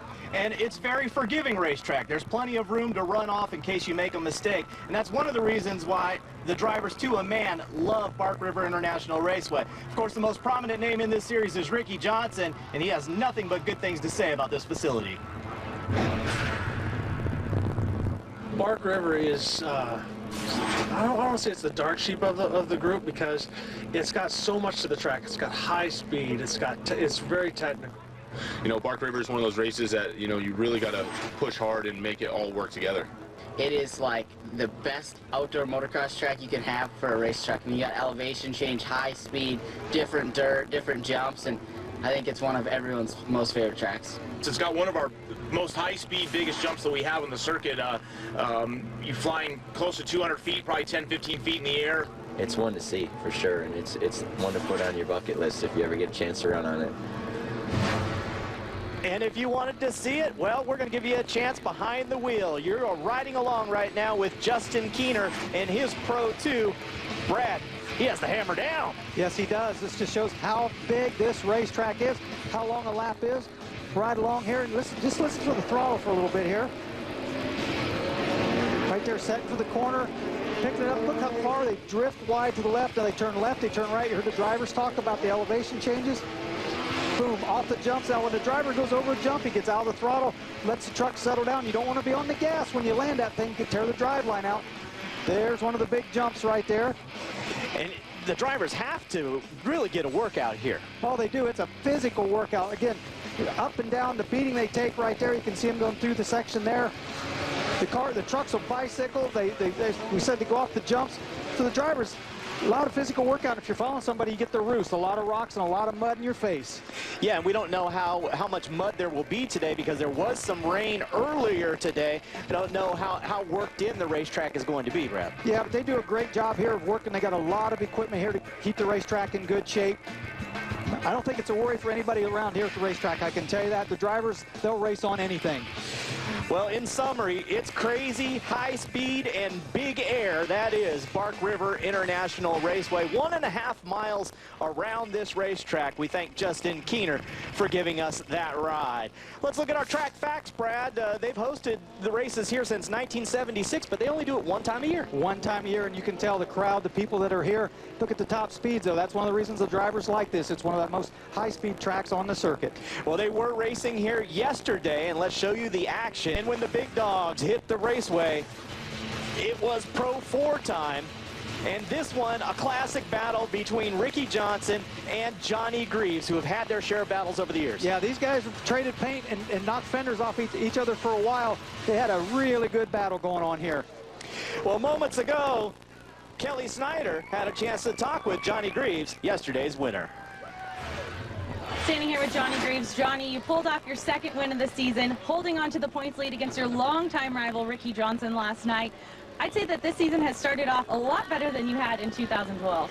Yeah, it sure has. You know, in the past, we've been the team that struggled a little bit in the beginning and played catch-up all year. And, you know, this year we're starting strong, and we're going to take this thing right to the end. I mean, that's a strong team over there with Menzies and Red Bull, and they got their act together. And, you know, this year so do we. And all three of our trucks are running good. So we're looking for a battle right to the end. Well, don't forget, guys, coming into today's race, Johnny Greaves qualified with the fastest time. Pro 4s are getting ready. This is the top class in Track's Torc racing. Tony Bachhoven is down on the track, and he's going to tell us a little bit more about the tires on these Pro 4s. Well, guys, as the conditions actually start to change here, the traction becomes even more important. Here's a look at one of these big tires, one of these big BF Goodwrench tires on the back of a Pro 4. They're about 10.5, 12 inches wide here, so you can see really deep lugs about to the first knuckle on my finger. So pretty aggressive tires. They're big, they're heavy, and they're about $600 a piece, guys. So when they go on the racetrack, $2,400. Wow, that'll get costly right there. But Brad, we've talked about all the money that's in one of these Pro 4 trucks. Tell me a little bit more about the Pro 4 and how expensive it is. Well, they are the big boys. They get $250,000 wrapped up in these trucks. They're basically a Pro 2, but they are four-wheel drive, 750 to 900 horsepower like we saw. But again, these have to weigh 4,000 pounds. The other Pro 2 was 3,750. That difference is about the transfer case and the front wheel drive of these trucks. But that's a lot of money in these trucks that you see out there laying in the water like we saw in McCachran. But they put on a great show here. Once again, as we look forward to this Pro 4 race, we'll be looking at 10 laps being the distance with the competition yellow at the halfway point. And again, the yellow laps will not count. It tells you a little bit about what's going to be coming up here. As we look at the Red Bull Pro 4 so far this season, it's been interesting. You know, we had a big wipeout at Eldora with Mark Jenkins in his number 25 truck. Got into the wall there. It was a spectacular crash that really was the highlight of the Eldora race. Unfortunately, it ended up being the highlight because it was a negative. Yeah, and he's had a tough year. Yesterday, he got into one of the barriers and ripped the A-frames, ripped the right front wheel off the truck. So he's had a rough season. You see now that a little bit of rain right now falling. Not too bad. We see some of the fans here have the umbrellas up, but some of them are roughing it just a little bit. But everybody seems to be having a great time here at Bark River International. We talked about it earlier as you see the Pro 4 start to roll now, Brad. I find it amazing that they only do one event here at this facility all year. Yeah, this is it. This is the big one. That's why the crowd's here too. I mean, everybody knows this is their one chance to see the best of the best in the Torc Series right here.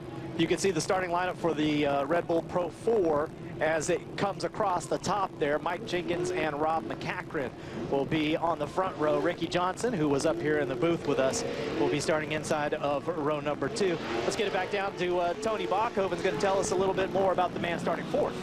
Well, actually, guys, we talked about the rain. The rain is starting to come down, and our man starting for Scott Douglas, he's ready for these guys. He flipped his truck at Eldora, came from the back, and ran second. He came here, he flipped again, ran second again, so he's looking for a first today. He wants to keep it on all 4 wheels. Let's go over to Kelly.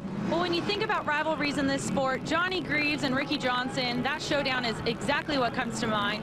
Johnny Greaves took the win here last night. Ricky was close behind in second, but Ricky decided to take advantage of being in second place and decided to follow and mimic Johnny's lines. He said by the end of the race last night, he had improved his time by a second, and so he thinks coming into today, he'll be able to know what Johnny's thinking, where he's going to go, and the lines he'll take. But with this rain right now, all the lines are about to change, and the lane choice will be a lot different. So Ricky may have just lost that advantage he thought he had after last night's race. Guys? Tell us a little bit about Johnny Greaves, Brad. Well, he's one of the full-time racers in this sport. He builds his own trucks, builds trucks for other guys. He is a professional. He is the points leader. He's got that standard transmission in that thing, and that thing we know gets around this racetrack. He'll be fun to watch. Johnny Greaves picking up the win yesterday over Ricky Johnson and Scott Douglas. They were the top 3. Rob McCachran ran 4th last night. It was Mike Jenkins who was a 5th place finisher. They are just about up to the starting line now for our Pro 4 event, and we'll see how this one's going to go. The rain really throwing a wrench into this situation here, Well, Brad. Tony just did the segment on the tires. It's going to really be critical if this track gets wet and sloppy, so we'll see what happens. They pick up the pace right now. The pace truck pulls off, and you can see the rain now starting to accumulate. Those raindrops there right in your shot, and they are off. The green flag waves. We are racing once again at Bark River. The Pro 4s, and Ricky Johnson goes straight to the front. He didn't waste any time. Interesting to have him sitting up in here with our booth up until now in his fire suit, calling the races with us, to see him out there leading this race right now. Real quickly, Bobby, I want to talk, I mentioned Greaves and his standard transmission. Most of these trucks run what's called a GM-style automatic transmission, but the driver still does manually shift. They have a shifter up on the column. They'll go from high, second to high a lot of times. These guys are driving with one hand, shifting even the automatics. Very busy inside the cockpit as we look right now at Ricky Johnson out in front of the Red Bull #1, running in the second position right there. It is Mike Jenkins, and right behind him, it's the winner of the Pro 2, Rob Mack, out there in his Pro 4 right now, Rob McCachran. Ricky Johnson flying through the air in the Red Bull #1. Tony Bachhoven, tell me a little bit more about what you've got. Well, guys, Brad was talking about shifting, and when you talk about Johnny Greaves, he's running a smaller cubic inch, a 357 in that truck, and again, he's one of the guys running a standard transmission. He told me that the smaller cubic inch trucks like the RPMs. The bigger cubic inch trucks don't like the RPMs because they build heat quicker. So, boy, when they come by here right now, they are really turning those engines. See a little bit of damage there on the front of Johnny Greaves' machine right now, but that's just part of the deal here. Just cosmetic there. Off-road racing. You'll see some of these trucks at the end, they'll have body panels not even on them. You have to wonder about the mud, too. Ricky Johnson, while he was up here, we're quizzing him about how many tear-offs he would start this race with. tear-offs or cover-ups on the driver's helmet. He said he would start this race with 30, but at that point it wasn't raining, Greg. Yeah, again, and normally it's not, it's the rocks that you have to worry about and the dust and the dirt. Yeah, they go through a lot of tear-offs, but when the track dries out, you get those roosts, as they call it. It's basically just sandy gravel and a lot of rocks. And so you don't use quite as many tear-offs on the dry track. But oh, Greaves. Greaves, your point leader and winner last night, is off the pace in car number 20, truck number 22, the Monster Energy truck. And we talked about the grill earlier. That, again, that's just cosmetic. That has nothing to do with the problem he's having right now. And so Johnny Greaves off the pace. Hate to see that. But he looks like he's still under power right there. Now he's back on the throttle. Huh, I wonder if you think that could be one of those deals. Did it ever happen to you in sprint car racing? You take a rock or something, it just takes you a second, you get the wind knocked out of you? It could be. It could be that something happened like that, or something within the truck where it really quit running for a moment. We heard earlier Tony talked about one of the trucks having a fuel pickup problem. It could be something similar to that. Well, if he doesn't have a serious issue, as we look at Rob McCachran right now in the number 21 truck, if he doesn't have a serious issue, again, keep in mind there'll be a competition yellow halfway through this race, and Greaves will be able to basically get back all the track position that he'd given up. Not all of it, because he was running up there in the top 5. Tony, can you tell us more about Greaves? Guys, other than his crew said, all he's saying is there's something broke, there's something broke. That's all he's telling the crew right now. Well, there you go. So we can rule out getting the wind knocked out of him or anything as far as the driver's concerned. Something mechanical with the truck. Taking a look right now at that number 21 of Rob McCachran. Now we go up front to Ricky Johnson. We are working on lap number 3 of 10. Ricky Johnson, your leader. Rob McCachran running in second there. And the Traxxas number 21. Almost a little bit of a nosedive there, or a lawn dart as they like to call it here. Kelly Snyder, tell us a little bit more about the Jenkins brothers running 3rd and 4th right now. Well, they always seem to be magnets to one another when they get onto the track, but during the race here last night, Mark Jenkins actually took out his brother not once but twice and suffered a black flag penalty for it. Mark also received a black flag penalty for taking out Jeff Kincaid in the Pro 2 race, so you know this could be some really good action, and Mike definitely may be looking for some revenge on his brother Mark after what he did yesterday in the race. That is Mark in the 25. Mike runs in the 47. And now getting into the mix there also is Douglas in the number 7 Amsoil machine. He now splits the Jenkins boys. Yeah, it looked like Mike Jenkins went wide, and he got two trucks got by him right there. So right now, working on lap number 4 of 10, it is Ricky Johnson out in front by 9/10 of a second over Rob McCachran. Then it's Mark Jenkins, Scott Douglas, and Mike Jenkins rounding out your top 5. We'll be back with more. Don't go anywhere. Racing is getting intense up at the front of the field right now. It's the Off-Road Championship Traxxas Torc Series presented by Amsoil. This is the Red Bull Pro 4x4s, and they are getting after it. It's Ricky Johnson out in front, but he's being chased down right now by Rob McCachran in number 21, who just was the winner in the Pro 2s. And he's been out on that racetrack. He knows all the lines. The rain seems to have subsided, and it doesn't look like mud's going to be a problem. Absolutely. We talk about the drivers, the beating that drivers take. Yes, he just completed one race, so he may be a little tired, maybe a little sore. But as you said, he knows the racetrack. He has the advantage. He just came off the racetrack out of the Pro 2. Now he's going after Ricky Johnson here. But the thing I noticed, Bobby, look at the angle of these four-wheel drive trucks as they go through the corners as opposed to the Pro 2. They don't bend them around or over-rotate them as much as the Pro 2, because the Pro 2, that rear-wheel drive, they bend it around similar to a sprint car, so they have it pointed straight coming off the corner. With the four-wheel drive, they don't have to bend it around so far because the front wheels will help pull them straight up off the corner. And when you think about that, it is pretty amazing that a guy like McCachran can just make that adjustment. We've heard him say before, he just focuses and says to himself, okay, this is the truck I'm in right now, and this is how I have to drive. Yep, a lot of drivers are very versatile and can just get in. It's a natural ability. They can just get into anything and feel comfortable within a lap or two and make it happen, and he's one of those guys. We are almost to the halfway point, about a third of the track left before they get to lap number 5. And it's Ricky Johnson trying to hang on. A little bit of a push there for Rob Mack. Interesting is you heard Ricky Johnson say he liked the competition yellow when it came in, blah, blah, blah. Yeah. When I asked him as a driver, he didn't like it. Well, here's a good scenario. He's out front, but he knows that caution's coming up. But it's going to put all those trucks that are way back behind him right up there. And there is the competition caution at the end of lap number 5, the halfway point, with Ricky Johnson out in front over Rob McCachran. It'll be Mark Jenkins running in third, showing his best form in the number 25 car right now. Scott Douglas is in fourth in the 7. Mike Jenkins in the 47, currently rounding out the top 5.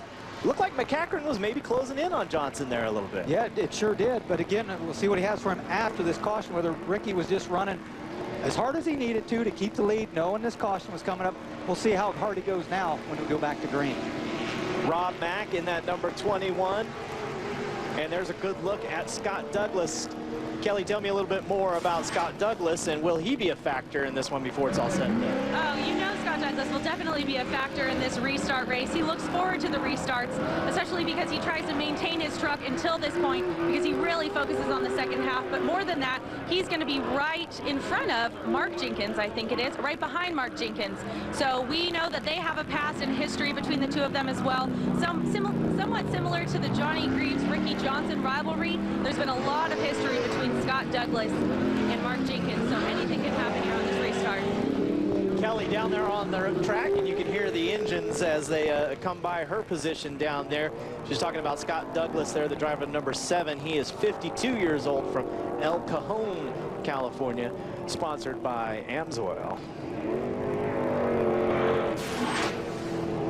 Mike Jenkins in the 47 truck, running in the 5th position here as we get set to go back to competition. They'll get the green flag here in just about a quarter of a lap. Yeah, Mike Jenkins, the owner of the Jenkins Brothers Racing, had a lot of trucks here, drivers, and boy, they're definitely racing. But you hear Kelly talking about the rivalries. Sounds like a lot of rivalries out here, but that's typical in any type of racing. And sometimes some drivers have short memories, and you know, they remember who got into them, who didn't, and paybacks. Oh yeah, you know, I hear you. Sometimes you have one coming. We'll see what happens. We understand that Mike Jenkins replaced an alternator before the start of this race. Bummer 2 of Johnny Greaves has not been a factor here in the first half of the competition. We'll fall all the way back to the rear of the field to see if Johnny is indeed out there. You heard the report from earlier with Tony Bachhoven saying that he had some sort of a problem. They couldn't nail it down, but he knew something was wrong. We are back at it. The green flag is back out. It's Ricky Johnson picking up the pace, and he has the lead over Rob McCachran. Right behind them, it's Mark Jenkins, and now here comes Douglas to the inside of Mark Jenkins in that battle for third. Yeah, Mark Jenkins went in. The truck pushed on him really bad. He went up high. Douglas able to get under him. Now Douglas goes high. And there was a little beating and banging on each other right there between those two. Fantastic look at how they fly down that hill. And you heard Ricky Johnson, if you were with us in the Pro 2, saying it's one of the scariest things you can ever imagine, going down that hill sideways and at speed. Because when they come off the top of that hill, the trucks in the air, they can't see anything till they're down, till they land. We continue on. The battle right now is shaping up for third between Douglas and Jenkins.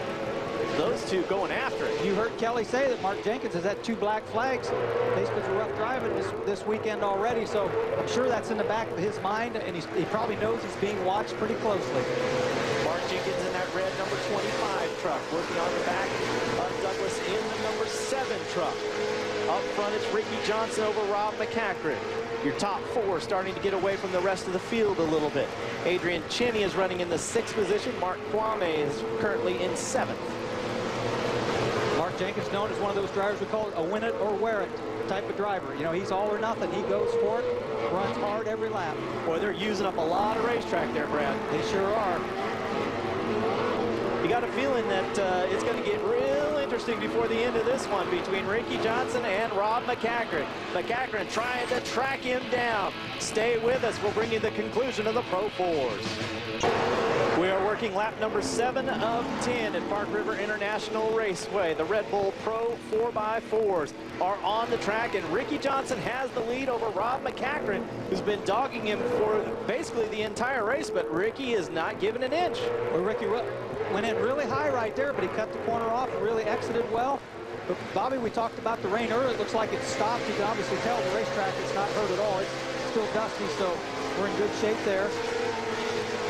I like one of the things Ricky said earlier. He said, with age comes a cage. We've heard that all throughout racing. Maybe some of you who are new to motorsports have not heard that before.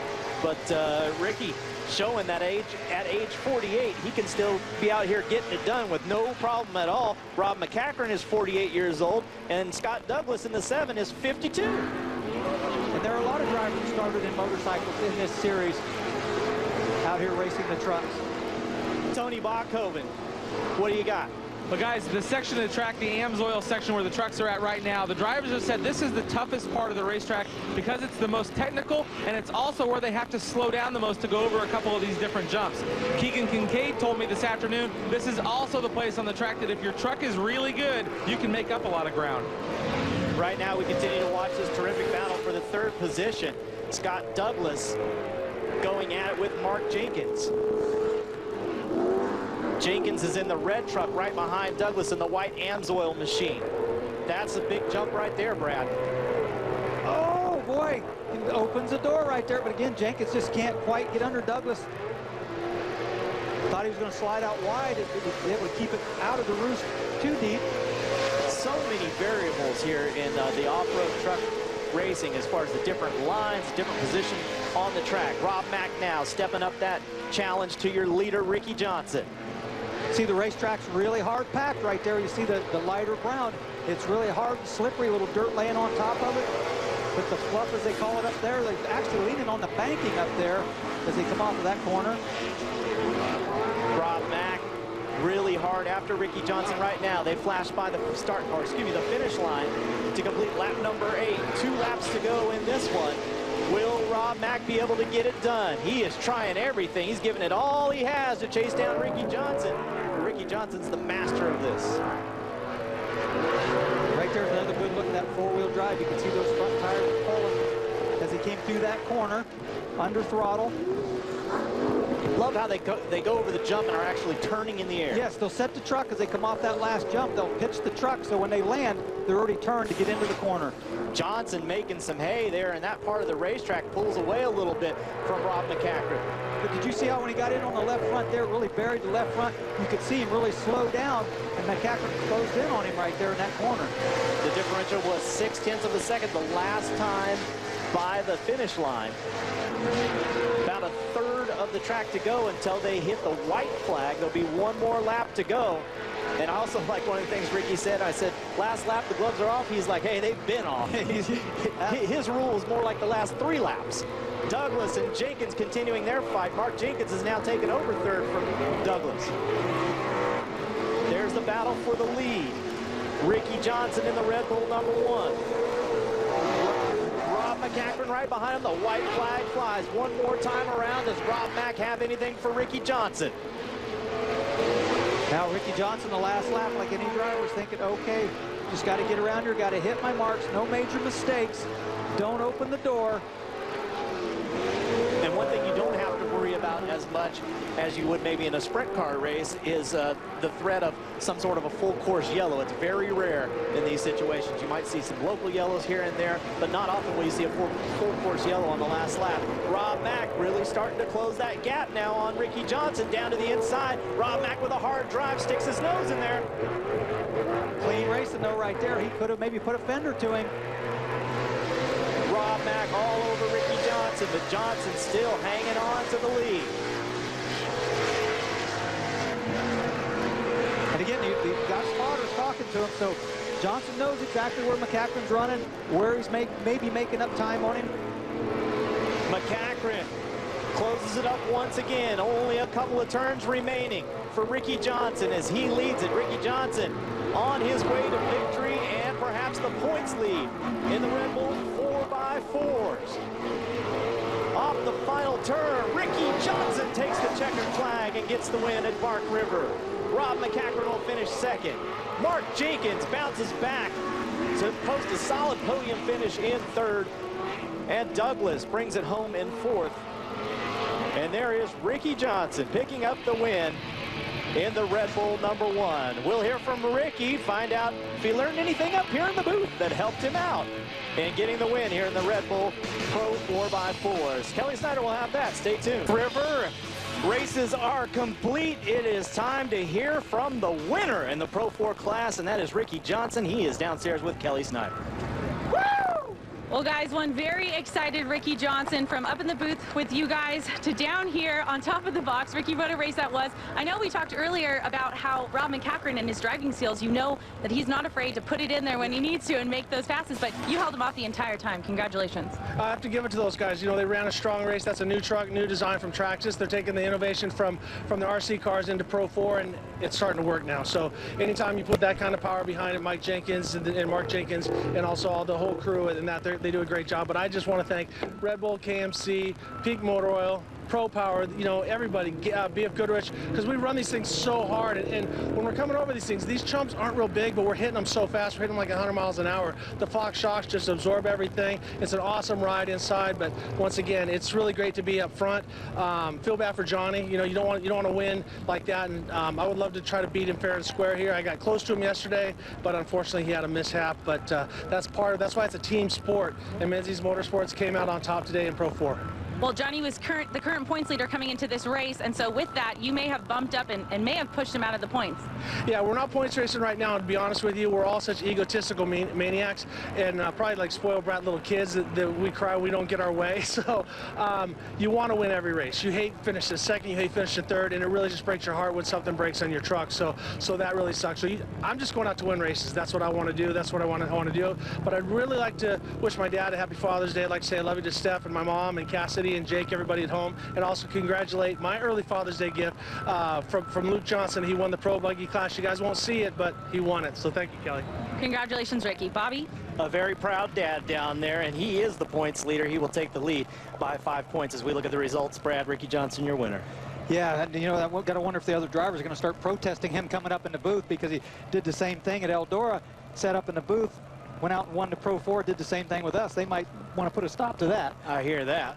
Tony, how's Rob Mack feeling about second place? He's feeling pretty good about it. They've got a new style truck out here this weekend, and Rob, this truck was really good today. You guys put on a heck of a race. Yeah, you know, it's really coming along. You know, everybody at Traxxas, and you know, they built a brand new truck at Jenkins Brothers Racing this year. It's a little bit different. There's no weight on the back of it. We've been just battling with it, really. It's been a little bit evil this year. So you know, the guy's been working on it. We keep throwing things at it. It looks like we finally got somewhere. It was a heck of a race out there with Ricky. You know, we're trying to get him doing everything that we could. I was hoping for a big mistake, and he didn't make any. So you know, being on the podium with this Pro 4 is awesome, and I can't thank Traxxas and BF Goodrich Tires. They hooked up really good. You know, 1, 2, 3 up here on the podium today. You know, Amsoil and Fox Shocks is an incredible run, and you know, we're going to keep digging, keep fighting, and try to get that top spot before too long. Let's go to Kelly. Well, guys, standing by with Rob McCachran's teammate Mark Jenkins here, we're laughing that this truck last night had both A-arms ripped off of it. Your crew worked all night long to get this truck fixed, and you're here in third. What a great recovery that was for this team. Hey, it's great to be here, Kelly. You know, absolutely, after getting this Traxxas machine over the K-rail and removing a couple A-arms last night, it's just good to be able to run fast and clean and smooth and put her where she belongs. That's on the box. Would like to have more clean air there for a while to see if we could improve the position, but it's a good run. Thanks, BFG. A great run for Mark. Guys? Thank you, Kelly. We appreciate it. Brad, coming up next, Crandon. That's the one they're all waiting for. That's, they say, the big one. A lot of people there. Big race coming up. Traxxas Torc Series is the toughest championship in all of off-road racing. These men have all claimed championship glory. These men are all trying to win championships of their own. What makes a champion? To win it all, they must be fit, have stamina. They must be smart and have experience, quick reflexes, and steady hands.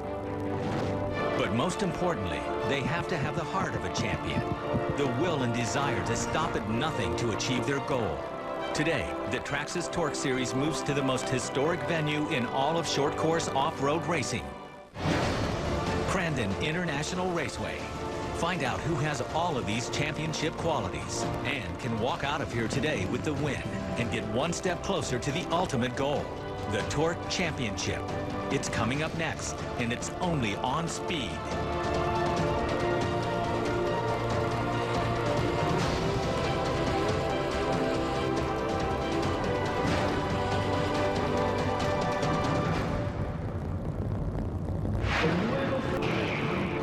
Ricky Johnson has won 2 straight races in the Pro 4 class that have been on speed. He backed up his Eldora win with a victory at Bark River. His birthday is next week. Can RJ get himself the perfect birthday present by winning today at Crandon? Find out now. It's the Potawatomi Brush Run for the Traxxas Torc Series from the Big House. We're at Crandon International Off-Road Raceway in the North Woods of Wisconsin. And welcome in, race fans. I'm Bobby Gerald alongside dirt track expert Brad Doty. We're here at Crandon, Wisconsin, and we are ready to go racing. And this is a race, Brad, that these drivers and teams have been looking forward to since we started the season back in March in Primm, Nevada. This weekend marks the halfway point in the season, but more importantly, the drivers get to race here at Crandon. Well, NASCAR has Daytona, the Torc Series has Crandon. This is where off-road racing started. Fans have been coming here for generations. It's always an exciting race.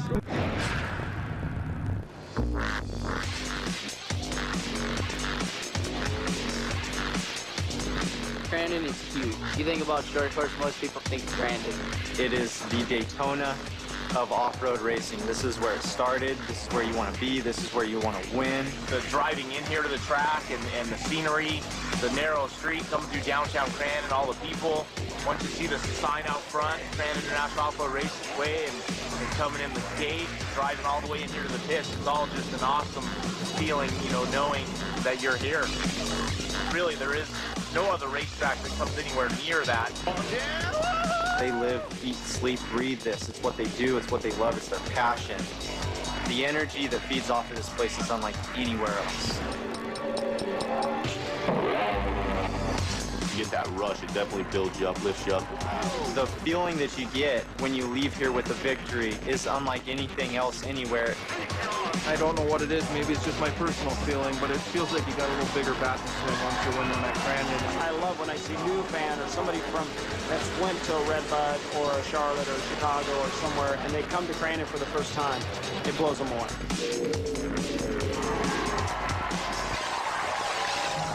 So how about it, Brad? Tell me about this one-of-a-kind, unique race course here in Crandon. Well, they call this type of racing short course racing, and you look 1.25 miles around here, you think, well, that's short, but look above that, originally it was 25 miles around this racetrack. And that's absolutely insane. The whole town of Crandon has a population of only about 2,000 people. They roll out the red carpet for all the racers here. It is certainly a unique place. Tony Bachhoven's going to tell us just how unique Crandon International is. Well, you're right, Bobby. It is very unique, and here's why. Traditionally, they start these trucks side by side and nose to tail. But here at Crandon, it's very different. The only place on the entire series that they use a land rush start. And here's what it is. They'll qualify these trucks, and then they invert the top 6. They'll take the 6th fastest truck, and he'll line up right here on the pole. They take the remaining trucks, some 12 to 15, and spread them across this very wide starting line. Then the trick is to get down to turn number 1 first, the most dangerous and famous right-hand turn in all of off-road racing, and it's some quarter of a mile away. Come with me and I'm going to show you.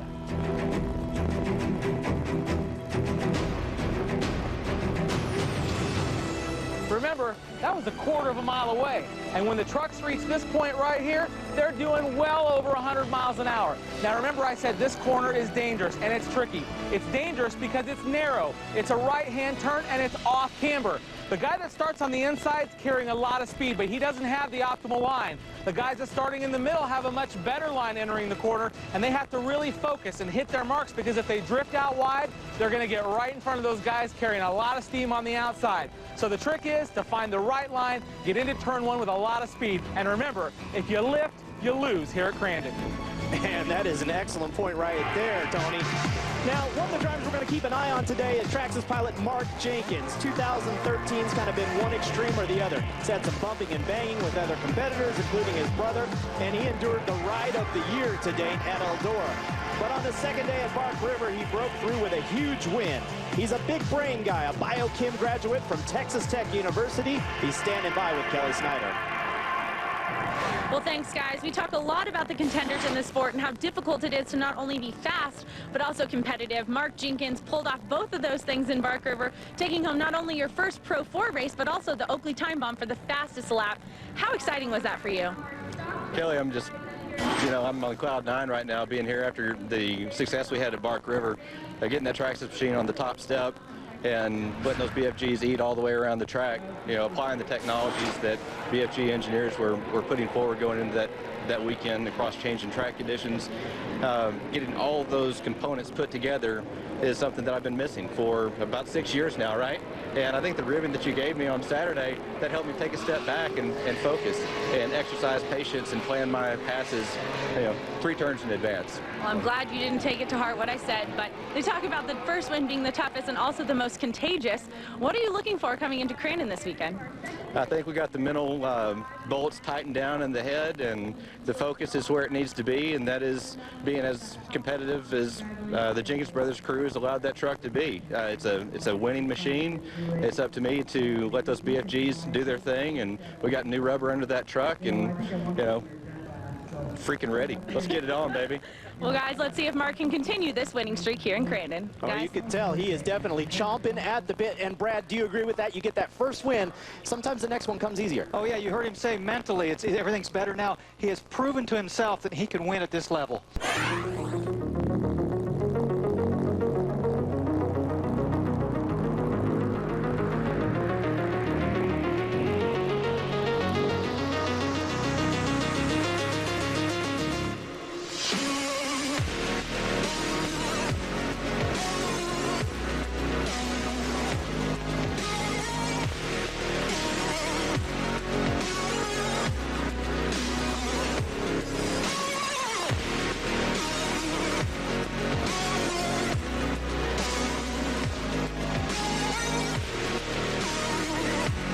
What is a Pro 4 truck, Brad? These are the big boys. Well, if this was drag racing, these would be the top fuel right here. These are the big ones.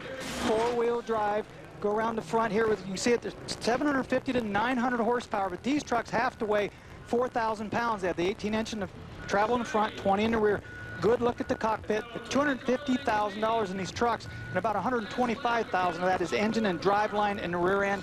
A lot of shocks in the coilovers there as well. A lot of money in that, but these are a pretty high-tech piece when you get up close. And just so expensive, Brad, because the suspension pieces and parts have to be so rugged and willing to take a beating. Let's take a look at a little bit of a lap here, just showing you the suspension on a Pro 4 truck. Yeah, it just shows the beating that the shocks, and there's actually an air bump stop you see up in the upper part of your screen there that keeps the rear end, goes up and hits that. It's got a strap that lets, when the rear end comes down, it doesn't pull the springs apart. It hangs on that strap. You can just see how much travel there is right there. And again, the workout that these shocks and the tires, these are really heavy 150-pound tires, but you can see the flex in the sidewalls. They go over the jumps, and that's a stiff sidewall tire. We welcome you back to Crandon International Off-Road Raceway. The Red Bull Pro 4s are getting ready to go. And Brad, do you remember the Brady Bunch? Yeah. Remember the sibling rivalry? I wonder where you're going with this. Yeah, the sibling rivalry. Tony Bachhoven, what about it between the Jenkins boys? That's right, Bobby. The Jenkins brothers have a history of getting together, and at Bark River, Mark earned himself 2 black flags. Now, he told me earlier today, hey, my team has been very patient with me. It's time I become a little more patient, let the truck do the work, and earn us some great finishes. Kelly? Robin Cochran is no rookie to this class. However, the last time he ran a full Pro 4 season was 2001. So this former 2-time Pro 4 champ is still working on perfecting his truck setup 12 years later. He says he's really focusing on the rear end of his truck. They've added a larger sway bar, reducing the side-to-side lean in the truck, making it feel like a brand new vehicle. But more than the sway bar, his biggest challenge has been trying to figure out the track so he can groove those BFG tires that we've been talking about all day to fit this track and last the entire race. Brad? Yeah, these trucks are unique, and Johnny Greaves, he builds his own trucks as well. A lot of different things on that truck, and I was able to spend a lot of time in their pit area yesterday. I wore him out with a lot of questions, and he told me about a lot of the adjustments and what they do under different track conditions. We'll see if he's made the right choices here, see if he can win this race. I think Johnny was enjoying talking to Brad Doty, the sprint car driver, just as much. They had a great conversation yesterday. Tony Bachhoven, Johnny Greaves' spotter is his son CJ, who we've seen in the last 2 races. He had a deal there with his hand. What's the latest? Well, they told me as we were walking up the hill, his finger got hit by a rock, and she's swelling as fast as it was in the ice. He says, I've got a broken finger after that deal. Wow, that's tough to hear. It obviously not going to affect his spotting here at all. He'll tough it out. We take a look at the points up at the top. Again, rained out yesterday, so they're lining up according to points, inverted by 6.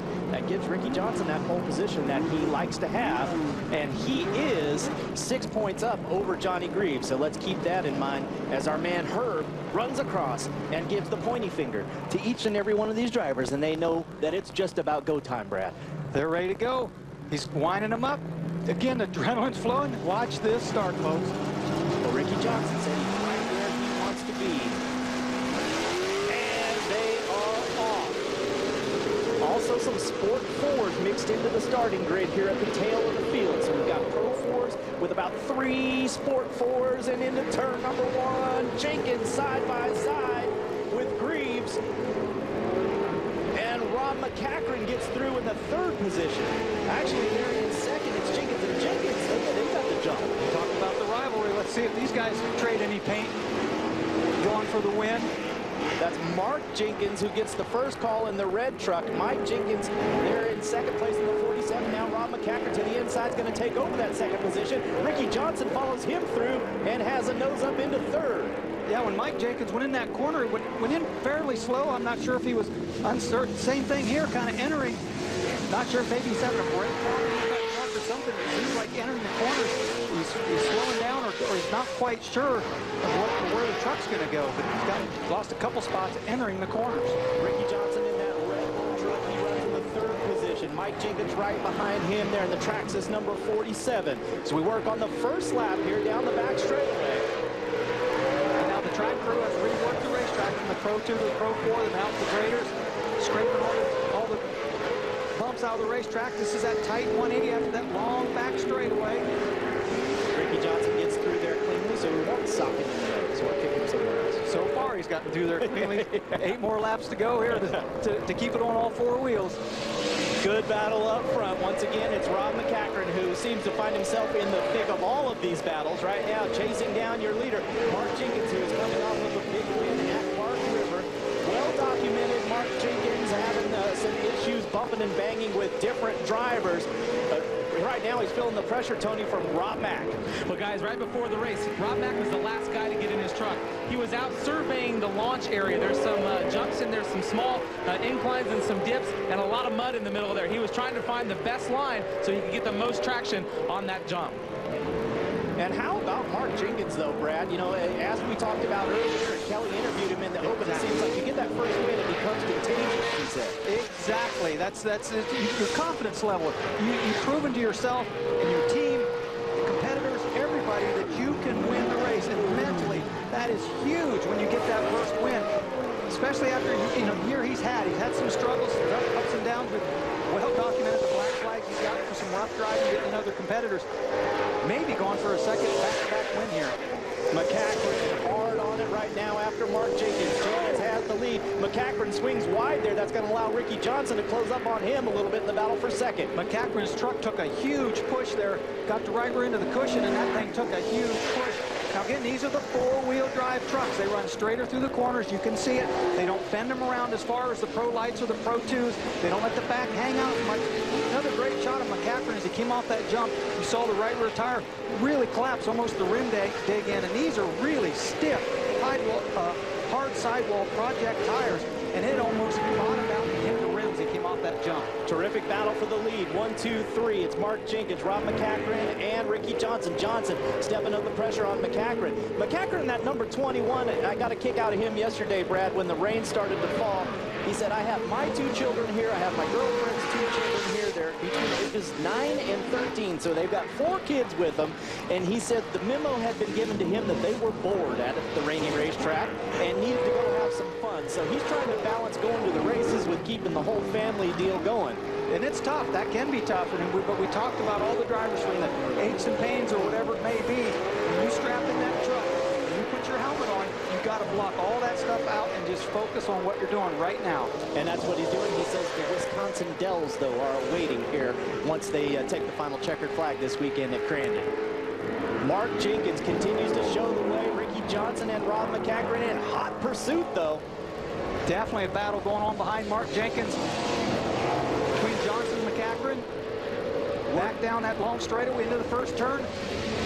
Working on lap number 3 of 9. Again, there will be a competition yellow after 5 laps. So these 3, the lead that they're enjoying right now, which is about 5 seconds over 4th place, is going to shrink up.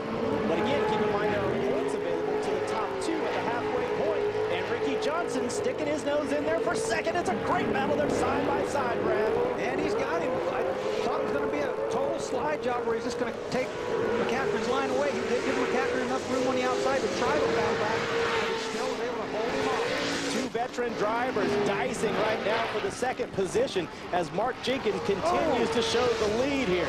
It is Mark Jenkins, followed by Ricky Johnson, Rob McCaffrey, Adrian Cheney runs in the 4th spot, then Johnny Greaves. We'll be back with more in a moment. Just as Mark Jenkins gets that truck a little bit sideways, and Ricky Johnson has now closed right up on the rear of his truck, and I think Ricky Johnson is about to challenge for the lead here, Brad. What I think happened there, Mark Jenkins came off that last jump, and the trucks came down on him a little to the inside, and he knew he was too low to enter the corner, so he turned the truck back to the right to try to sweep the corner on that tight 180. Working on lap number 4, Tony Bachhoven, as Ricky Johnson battles for the lead. Guys, I'm standing down here where they do the land rush start in the corner that they come off of right before corner number 1. Ricky Johnson is entering high, and he is hammering that cushion before he makes that big left-hand turn. And Brad, you could probably talk about the advantage of driving off that cushion. Oh, definitely going to lead on the cushion as he just made contact with the leader, Mark Jenkins. Ricky back to the, and Ricky, we just talked about it. Yes, we did. This is in the 180 turn. We just talked about him biking and getting in trouble down in the 180. He didn't do it there, but that was a great save. Turned that truck. And this one didn't save it. We've got another one upside down. That is the 7 of Scott Douglas from El Cajon, California. He is upside down, and the corner workers rushing out there to make sure that he is okay. Track starting to chunk out, as we call it, starting to work up a little bit, getting some ruts in it, seeing guys having trouble. And he must be okay because they've already thrown the rope on there that will turn these trucks over. It's interesting to see how they turn these trucks back over. They basically just pull them. We'll get a replay of Ricky Johnson, though, who almost tipped over himself.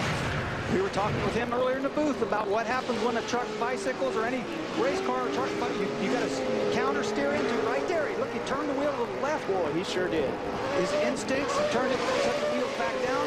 Here's Douglas, same thing. Yeah, he didn't even have a chance because he was up in the air. Yep, that thing tipped on him so fast. He really couldn't react in time to save it. Well, Ricky Johnson saved that one by the hair on his chinny chin right there, Brad. They are coming to the competition caution, which will complete lap number 5. And Mark Jenkins is going to be your leader at that competition caution, followed by Rob McCaffrey. And Ricky Johnson salvaged that bicycle to run in the 3rd position right now. So great racing so far in the first half of this one, Brad. Well, and we've talked about it every time Ricky's been up in the booth about this competition yellow, whether you like it, whether you don't, depending on where you're at. I guarantee you he likes it now because he lost so much room there when he bicycled. Now it puts him right back on the back bumper of the guys in front of him.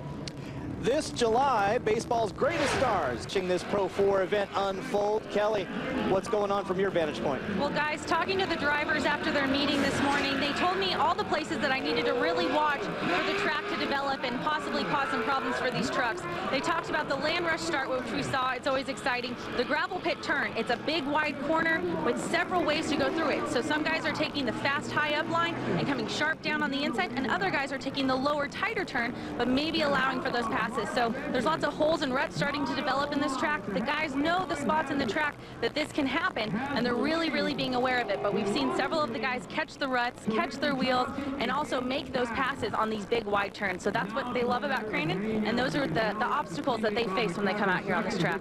It's been fun to watch, Kelly, that's for sure. Well, you know one thing about it, Bobby, when we're watching from up here, or the fans in the stands watching, you got to remember the driver's sitting there in a helmet with a shield with tear-offs and all this roost flying at them, and they're sitting down in that truck. They can't always see all those ruts and grooves. You think, well, why did they hit that, or why didn't they see? Sometimes you just can't see it in the truck. You catch it before you even realize it.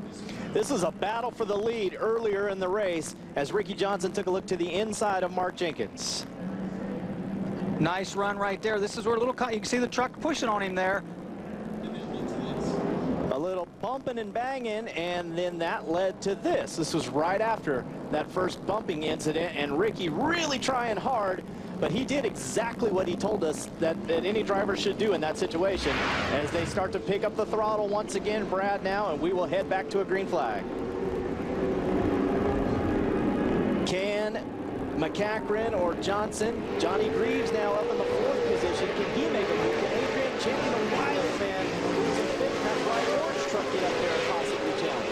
You're watching that replay of RJ's bicycle there. I'm sure he didn't expect that, because usually when you're bicycling, it's up in the cushion, up in the fluff where you catch that stuff. The track's starting to run up and even all the way across the racetrack. Look for the lead. Rob Mack to the inside of Mark Jenkins. Now Ricky on the outside. Ricky Johnson, and here comes Johnny Greaves. A 4-car battle now for the top spot. McCachran with a very good restart. Those trucks, the top 6, all working together out on the racetrack right now. It's still Jenkins, McCachran, Johnson, and that's Greaves. They're the 4th one on Monster Energy, number 30, or number 22. The Argonne corner right there. This first string out down. This again down. This is where your horsepower can really show through down this long back straightaway here. Tony Bachhoven, how about this race for the lead? Well, it's great, guys, and I walked up and down pit road during the caution. Mark Jenkins' crew said Mark's very happy with the truck. The temps are good. He's just really focused on hitting his line. I went over to Johnny Greaves' crew. They're all leaning up against the guardrail, and I said, well, what's Johnny saying? And they just grinned, and they said, truck's fast. He's coming. Yes, he is, and he's been doing some banging with Ricky Johnson. He approached Ricky Johnson there, and Ricky didn't want to give up that spot, did he, Brad? Yeah, they were definitely trading paint right there. We saw Greaves go to the very tight inside of that last 180 corner before they come back into turn 1. He is the one with the standard transmission. We talk about it every week, but he can go low like that and downshift and get some lower gears where the guys with the automatics basically don't have 3 speeds, and they downshift to 2nd back to high. So he has an advantage when it's really tight. Boy, you don't want to go anywhere right now, race fans. We are going to dip to a quick break, but when we come back, this great battle will resume. The Red Bull Pro 4 getting it on at Crandon. The battle continues at Crandon International Raceway in the Pro 4 class, working on lap number 6 right now in this 9-lap race. Time is running out, and you see the separation. That's the battle for first. The top 4 out there on the race course, all running right together. Boy, you got to wonder what's going through Mark Jenkins' head. You know, just getting his first win 2 weeks ago, out leading this thing, knowing the pressure's there. Well, he has to really be feeling the heat right now from Rob Mack. Oh, Rob Mack's all over it. But you know the spotter. Boy, Rob Mack's truck took a huge push, though, entering the corner right there. That thing would not turn on him as he entered the corner, but back to Mark Jenkins. You know, no, to the inside goes McCachran. McCachran down low. Will he be able to dig down deep and take the lead on the outside? It is Jenkins still with the horsepower. Just no bite down there on the inside. You can see McCachran's truck get loose. Boy, Jenkins leaves the door open, though. Oh, and Johnson gets in the back of McCachran there. Oh, yeah, a little accordion effect. Johnny Greaves looked like had to check up there. Again, Rob McCachran, who doesn't just drive in the Torc Series, he drives competitively week in and week out. He says he's been going nonstop since the beginning of the racing season. And Johnny Greaves there at the back in that black truck getting a little bit sideways. Some more on Rob Mack, Tony? Guys, remember at Bark River, he told me in Victory Lane, that is a new design pickup. The back of that truck where the radiator and the fan is all mounted is completely configured different than any other truck on the course. It's more straight up and down against the back of what would be the cab of the pickup. So the weight distribution is a lot different. And I'd say they've got things figured out here today. Yeah, they do. He is hard on as they scream by our broadcast position right here. Well, there's not a lot of weight on the back of these trucks regardless. Definitely all of his stuff. McCachran's just moved up even lighter, as Tony just said. But one thing I noticed about Mark Jenkins, when he comes down that long straightaway, he does a little wiggle with the truck to set it up. But that wiggle opens the door each time he does that. And once again, Rob Mack looks down low, but it's Jenkins with the horsepower on the outside in the 25 truck that takes off once again. Ricky Johnson now to the inside of McCachran. Little bit of a bump into RJ's back up into the 2nd position. The white flag is out. Will Ricky Johnson be able to pull it off in the last lap? Remember, he was challenging for the lead earlier, Brad, when he bicycled and nearly tipped it over. Gloves are off now. They're always off in it, but especially on the last lap. Can Mark Jenkins hold on? Oh, Ricky Johnson, big push there, up over the fluff, almost up into the grass. Again, now that down this long back straightaway. Watch Jenkins, he goes in low, turns the truck that way, gets up, swings it around, and lets the back hang out. And Greaves on the very inside again, trying to get by those guys in front of him. Greaves did not make a good turn that time. That cost him a little bit of time as he tries to track down Rob McCachran. It's Ricky Johnson running in the second position. We're working on the last lap. Well, these trucks when they're on the line up there, and the land rush start, all of them look so nice and shiny and clean. Body panels, McCachran's truck almost completely going off the front. Ricky Johnson, oh boy, some contact there. We saw McCachran get real sideways. Greaves gets by. Johnny Greaves up into the third position. The battle for the lead. Only a few more corners to go. Ricky Johnson looks to the inside once again, and that's that outside turn where Jenkins has been so strong throughout the race. He has been running up on the high line, up in the cushion. Whoa, goes a little bit sideways there at the checkered flag. It's going to be Mark Jenkins just by a truck length over Ricky Johnson. How about that? 2 in a row for Mark Jenkins. Talked about it in the opening. His interview earlier, his head's right. Boy, it'll really be right now. Yeah, it was funny. He said, I've got all the bolts tightened down up in my head now. And remember how ready and pumped he was even earlier before the event today. And Tony did the spot right before they went green about him saying he's got to calm down, have faith in his truck, let the truck do the work. He did a great job. That was fantastic. And how about Ricky Johnson? Comes back after the big bicycle and challenges once again. And now we're going to get to see Mark do some donuts. Happy driver right there, doing some donuts in front of the crowd. Oh, look at his left rear wheel's bent. The left rear wheel is either bent or ready to fall off that truck. You think that's something that maybe happened just there when he was doing some donuts? It could have, but not likely. That's not a lot of pressure on the left rear when he was doing donuts in that direction. Well, we'll hear from Mark Jenkins, Ricky Johnson, and third place finisher Johnny Greaves coming up when we return. We just saw a heck of a race here at Crandon International. Come back and hear from the winners. Where the Pro 4 race has been completed, Mark Jenkins picking up a big win over Ricky Johnson, Johnny Greaves, Rob McCachran, Adrian Cheney. Good racing all the way around, Kelly, but Mark was the man today.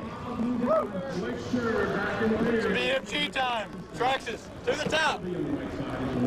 Well, Mark Jenkins took his first Pro 4 win last time at Bark River. I think this is one contagious bug he has now caught in the short course series.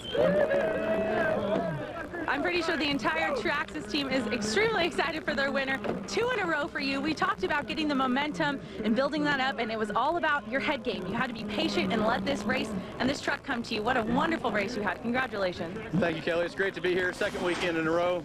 They took an air gun to my head, ratcheted down the loose nuts, and they got this Traxxas machine on the top step. One more time. BF Goodrich put the best rubber out there, a new project tire that they put on the truck for the very first time. The sidewalls look phenomenal, and that was the key to the race. We just hooked up and kept her flat. How nerve-wracking is it to hold up guys like Ricky Johnson and Rob McCachran off for the entire race? You really got to race forward, Kelly. If you start racing behind you and running defensive lines and stuff, it just slows you up and allows the wolves to eat you up. So just hammer down and forward thinking. Well, we kept talking about how contagious a win is. Do you think this will continue? Hey, throw away the vaccines if this is what the disease feels like. I want more of it. I'll die a winner if I can. Well, congratulations to Mark Jenkins on his second Pro 4 victory this season. Guys. That was fantastic. The old air gun to the head, Brad. That's what it took to get the job done here for Mark Jenkins. This race had everything, and yes, his head is on straight, and the competition will be looking at him different from now on. You see the rest of the way. Scott Douglas, probably a disappointing finish for him today to come home in the 8th place, but nevertheless, a good run all the way around. I thought that was some entertaining racing. Tony Bachhoven is downstairs with a guy who was certainly entertaining during the Pro 4 race, and that is Ricky Johnson. Man, Ricky Johnson was almost upside down. Well, Ricky Johnson did everything but turn this truck over. You had it up on 2 wheels. You ran him down just a little bit short here today, though. Yeah, a little bit short. Want to congratulate Mark Jenkins. That, you know, he did a great job. He got out in front, clean air. We had a great race with Rob Mack and Johnny, and it was crazy out there. I mean, the track was really fast, really sketchy, you know, hard pack on the inside, really big holes and tacky on the outside. That's where I bicycled to the finish line. And so congratulations to those guys. And I heard there was one hell of a battle behind me. I know that Johnny and I and Rob and I got at it, but I heard Johnny and Rob got at it. So, but thank you, Red Bull, KMC, Peak Motor Oil, and BF Goodrich Tires. New tires, they work great. A little more on the driver for tomorrow. You know, it was a great race for the top 4, but you drove your truck harder than anybody off the cushion in a lot of the corners today. I figured I had to go. You know, I drove the Pro 2 and I was a little tentative and I was making some mistakes and stuff, and then I got back in my Pro 4 and I could drive it hard. I could drive it more aggressive. It's more to my style of driving. Bryce is a little more finesse. I'm a little bit more bring a big sledgehammer. So I was trying, but we came up just a little bit short, but all in all, it was a great day at Crandon. And not a bad day in the Pro 2. No, not a bad day in the Pro 2. Kept it on the both on the podium. Not the spot we want, but hey, when you're on the box, it's a good day. Well, Johnny took this race last year on the top of the box, but we saw a lot of movement going on between the top 3 guys. Last lap, last corner, you made the pass on Rob McCackren. Talk us through that. Yeah, well, you know, first of all, I gave him all the head start at the start. You know, I felt my truck creep over our little dirt pile because it has a stick shift, so we got to hold it back. And, you know, so started dead last because once I hit the brakes, they threw to green, you know, it's classic. But so I had a lot of work to do, and yeah, I caught the leaders in the end. I had Ricky pass at one time. He muscled back by me, and, you know, once he got by Rob, I'm like, I got to stay in touch with this guy. So, yeah, I came into one of those last turns, and he got a little wide right here, and I knew that he was going to touch the cushion and get a good squirt, so I just got inside, and, you know, we leaned on each other all the way around, and eventually he got sucked out too far. We lost a little speed, but, you know, I got to thank everybody, you know, my team, the Potawatomis on board this year. That was really cool, and, you know, most of all, Monster, Maxxis, Toyota, Method Wheels, MagnaFlow, Fox Shocks, all you guys, and man, what a track. Who would have thought we'd be asking for rain right now? We need some rain tonight, and it's been raining for 3 days. Well, guys, we talked about the changes in the trucks being made with the traction on the trucks and the tire choice and the grooving that you were going to do, but you said that the track was actually really good and you grooved accordingly to that. Yeah, it was really the track was probably better than it normally is, because even though it was a little slick, there was still moisture coming up, and it didn't go black, you know, by the end. So you could still run inside lines and everything. So, you know, we stuck to a pretty standard deal, and it worked out. So once again, thanks to those Maxxis tires. Good job there by Johnny Greaves as he ends up in the 3rd place. Let's send it down to Tony Bachhoven, who is with Rob Mack, who brought it home 4th today. Well, one of the best battles for the top 4, Rob Mack. What a run you guys had out there today. You came up a little bit short, but still a strong run. No, it was good. You know, this is a new truck this year, and we're trying lots of different things. And, you know, I came here to drive it. We didn't get any practice, and they made enough changes to where this almost felt like a completely new truck. But everybody at Traxxas, they worked so hard on the truck, and it got us up front. It was great racing with Mark, you know, leading, but he's a teammate, and, you know, I couldn't lean on him there because he is my teammate. And I just told the guys when I came in, it really sucks to have teammates in your own class because, you know, maybe I could have pushed him a little bit harder, got into him a little bit, and kind of got him out of the way. But, you know, about halfway through the race, we started losing the brakes, and I'd have to pump the pedal getting into the corners, and that kind of hurt us pretty bad, especially on my corner exit, because picking up a big push, and those guys were getting underneath me, and it's kind of sit and duck there. But, you know, we tried to fight them off, and, you know, thankfully, Mark Jenkins came home with 2 in a row for Traxxas. Don't forget that the next Traxxas Torc Series race is from Route 66 Raceway, Chicagoland. That's going to be July 20th, only on Speed, 9 p.m. Eastern. That is a Saturday night.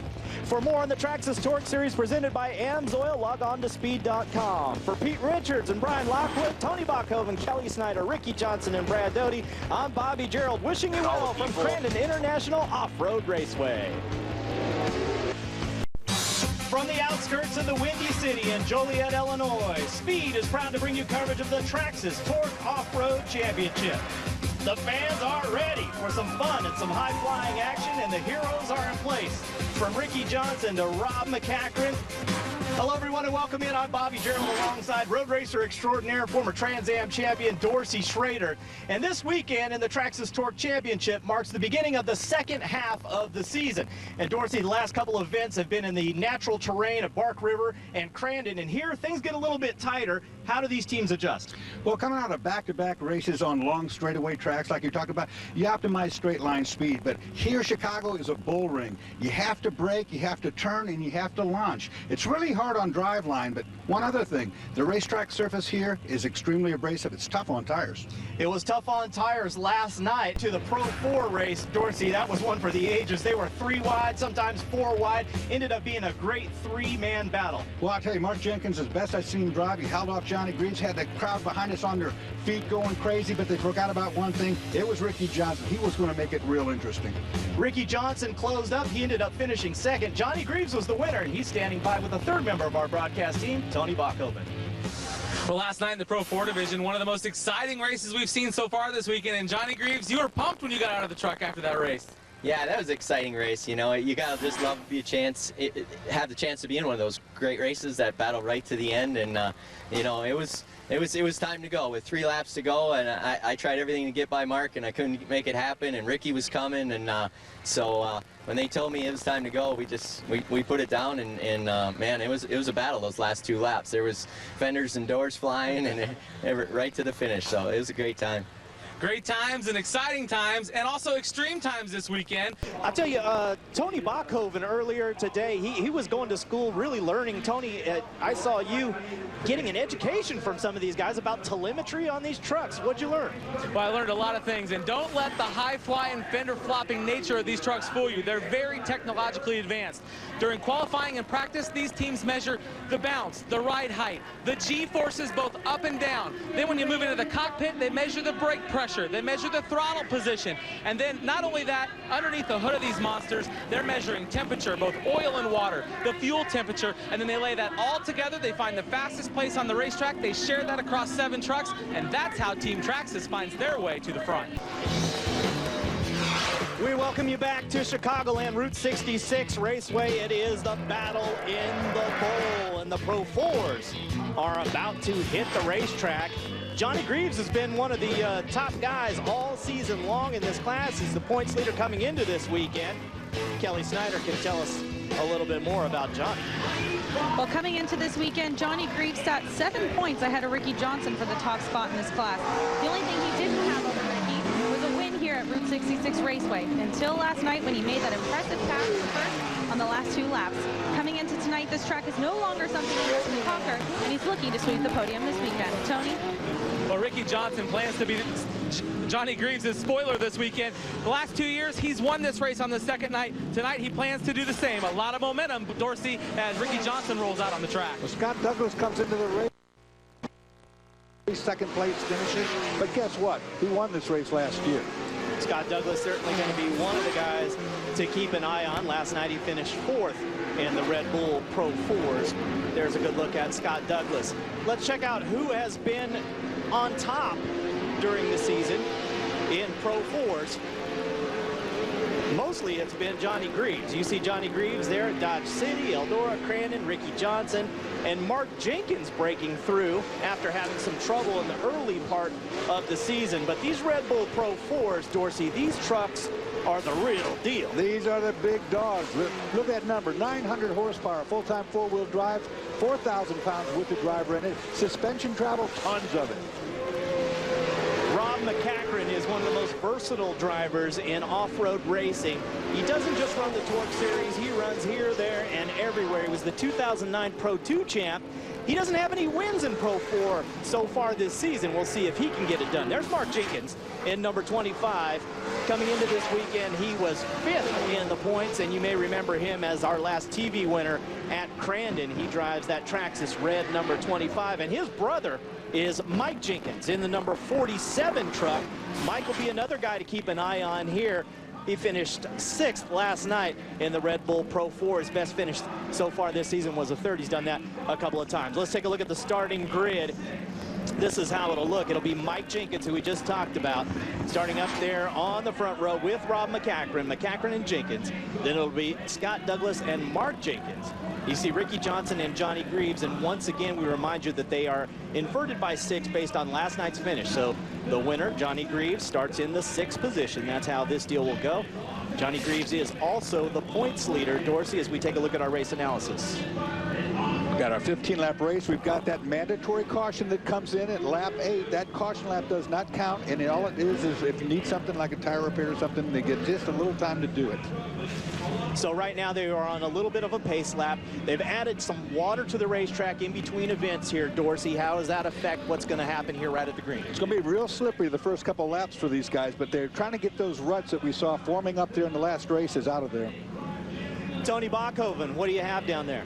One thing about Scott Douglas, guys, is you talked about he has been very consistent. A second at Dodge City, 2/3 at Eldora, and a pair of fourths last night, a fourth. This guy's not finished outside of the top 5 yet this season. That's Scott Douglas in the number 7 truck.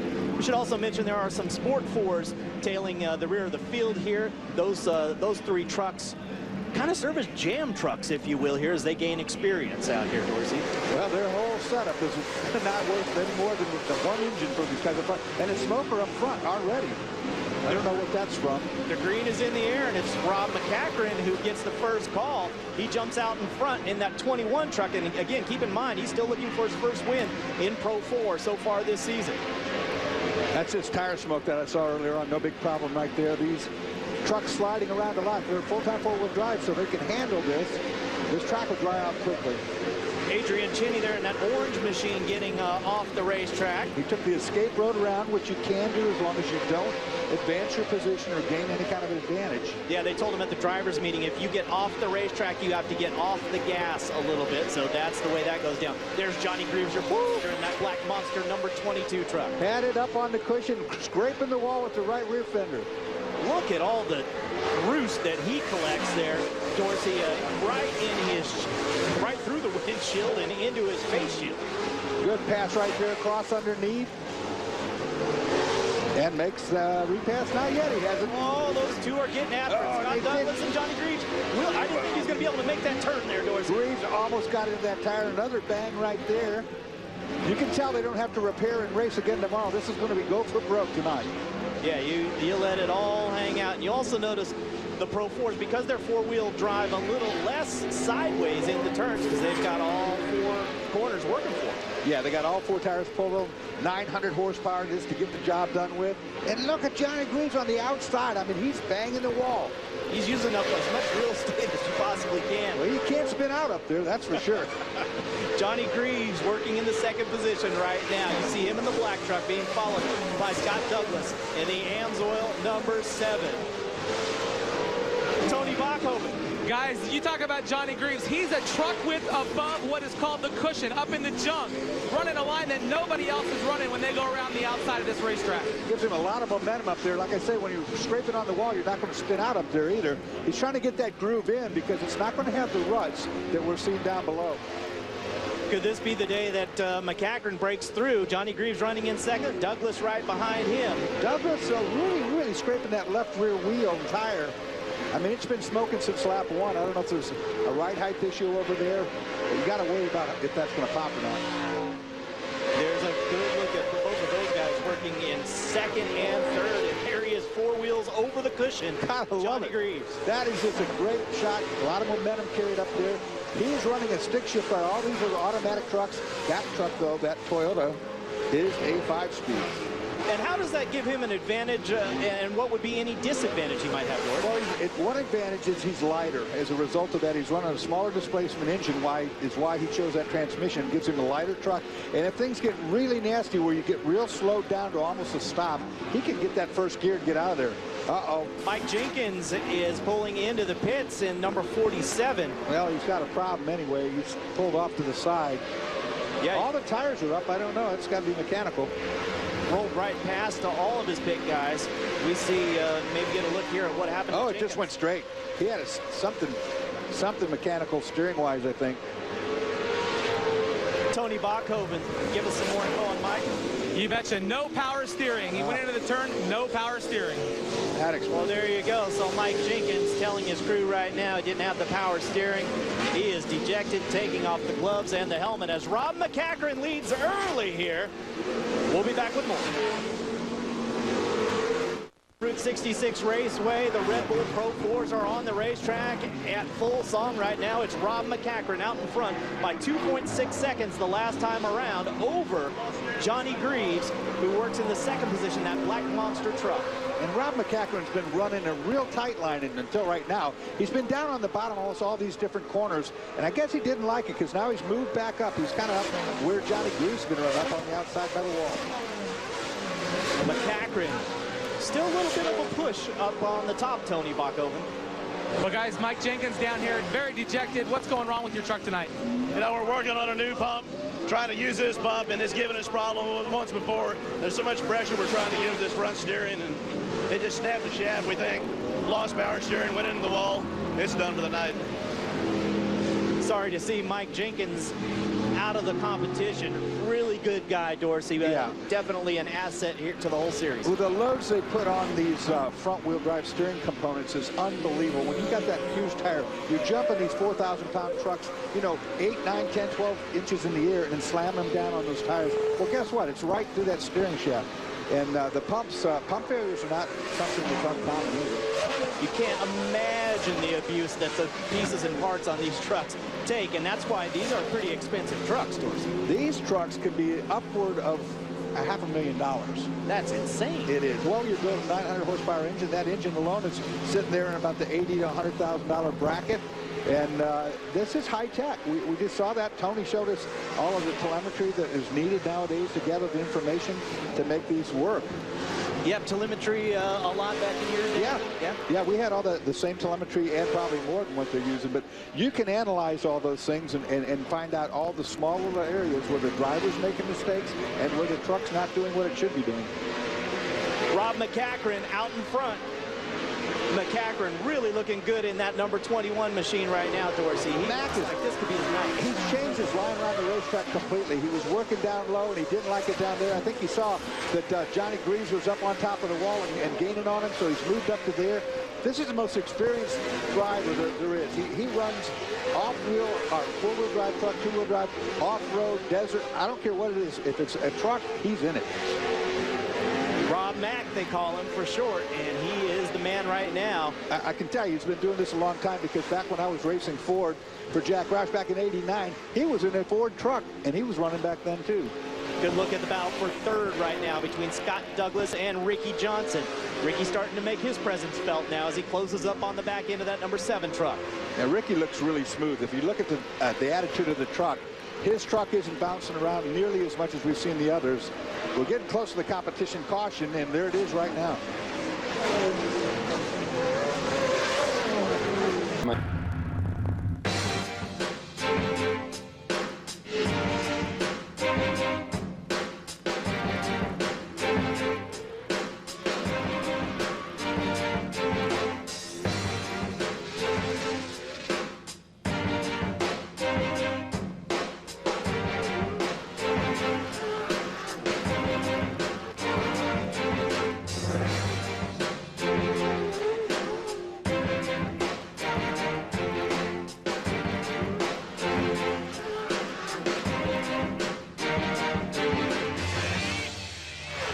A good look there at Scott Douglas, one of our top competitors out here. Right now, Scott working in the 3rd position, as you see the leaderboard.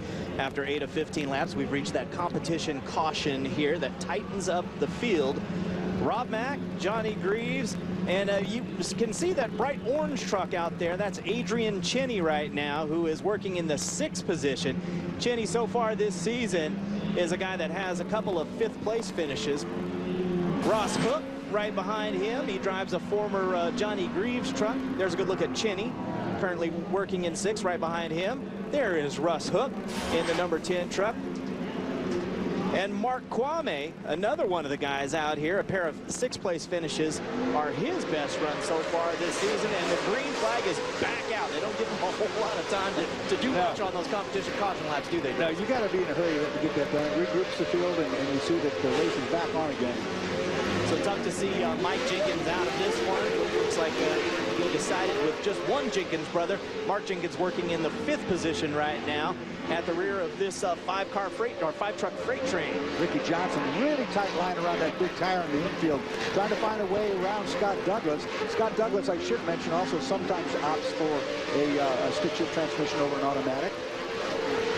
Scott looking to the inside. Oh, trouble for McCachran. He drifts out wide. That opens the door for Johnny Greaves. Johnny Greaves powers through. Yeah, he gave him a little shot, too. Gave him a little bump. I don't think it did any kind of damage to either of those trucks. Just a little bit of a push out there for McCachran. That's all Greaves needed to open the door. He's been running way out on the outside line like that. There's not much room for error when you're up there. So we saw his son, C.J. Greaves, picking up a win in Pro Lights. Right now, it's Dad's turn to get it done. Johnny Greaves, let me tell you, he had a real rough year last year. Almost every race he got beaten by Ricky Johnson, and he had trouble with the differential on the Toyota truck, and he's made a huge gain this year. I mean, him and his son both have just been unstoppable. Oh, trouble there. He almost gets it tilted over rotates. He saves it because of the 4-wheel drive, though. Yeah, he looked like he was in deep trouble there, but Johnny Greaves drove right out of it. Johnny Greaves so far has been pretty dominant in the Pro 4 class. 4 wins in 2013. He's been the winner of our 2 most recent events at Crandon and last night. Last night, there was some good action between Ricky Johnson and Scott Douglas, and those two are back at it on the racetrack once again. Ricky up top, Douglas down low. Douglas still smoking that tire, but I think it's body rub. Ricky down underneath now might make contact. If he did, he just made enough room. Gets that position. Yeah, into the 3rd position, Ricky Johnson. Ricky's running really tight. Look at him going around the inside there. His truck's working good down low. Ricky said that his racing style has 0 finesse. He says he's a sledgehammer. Well, the nose of his truck has no finesse left to it right now.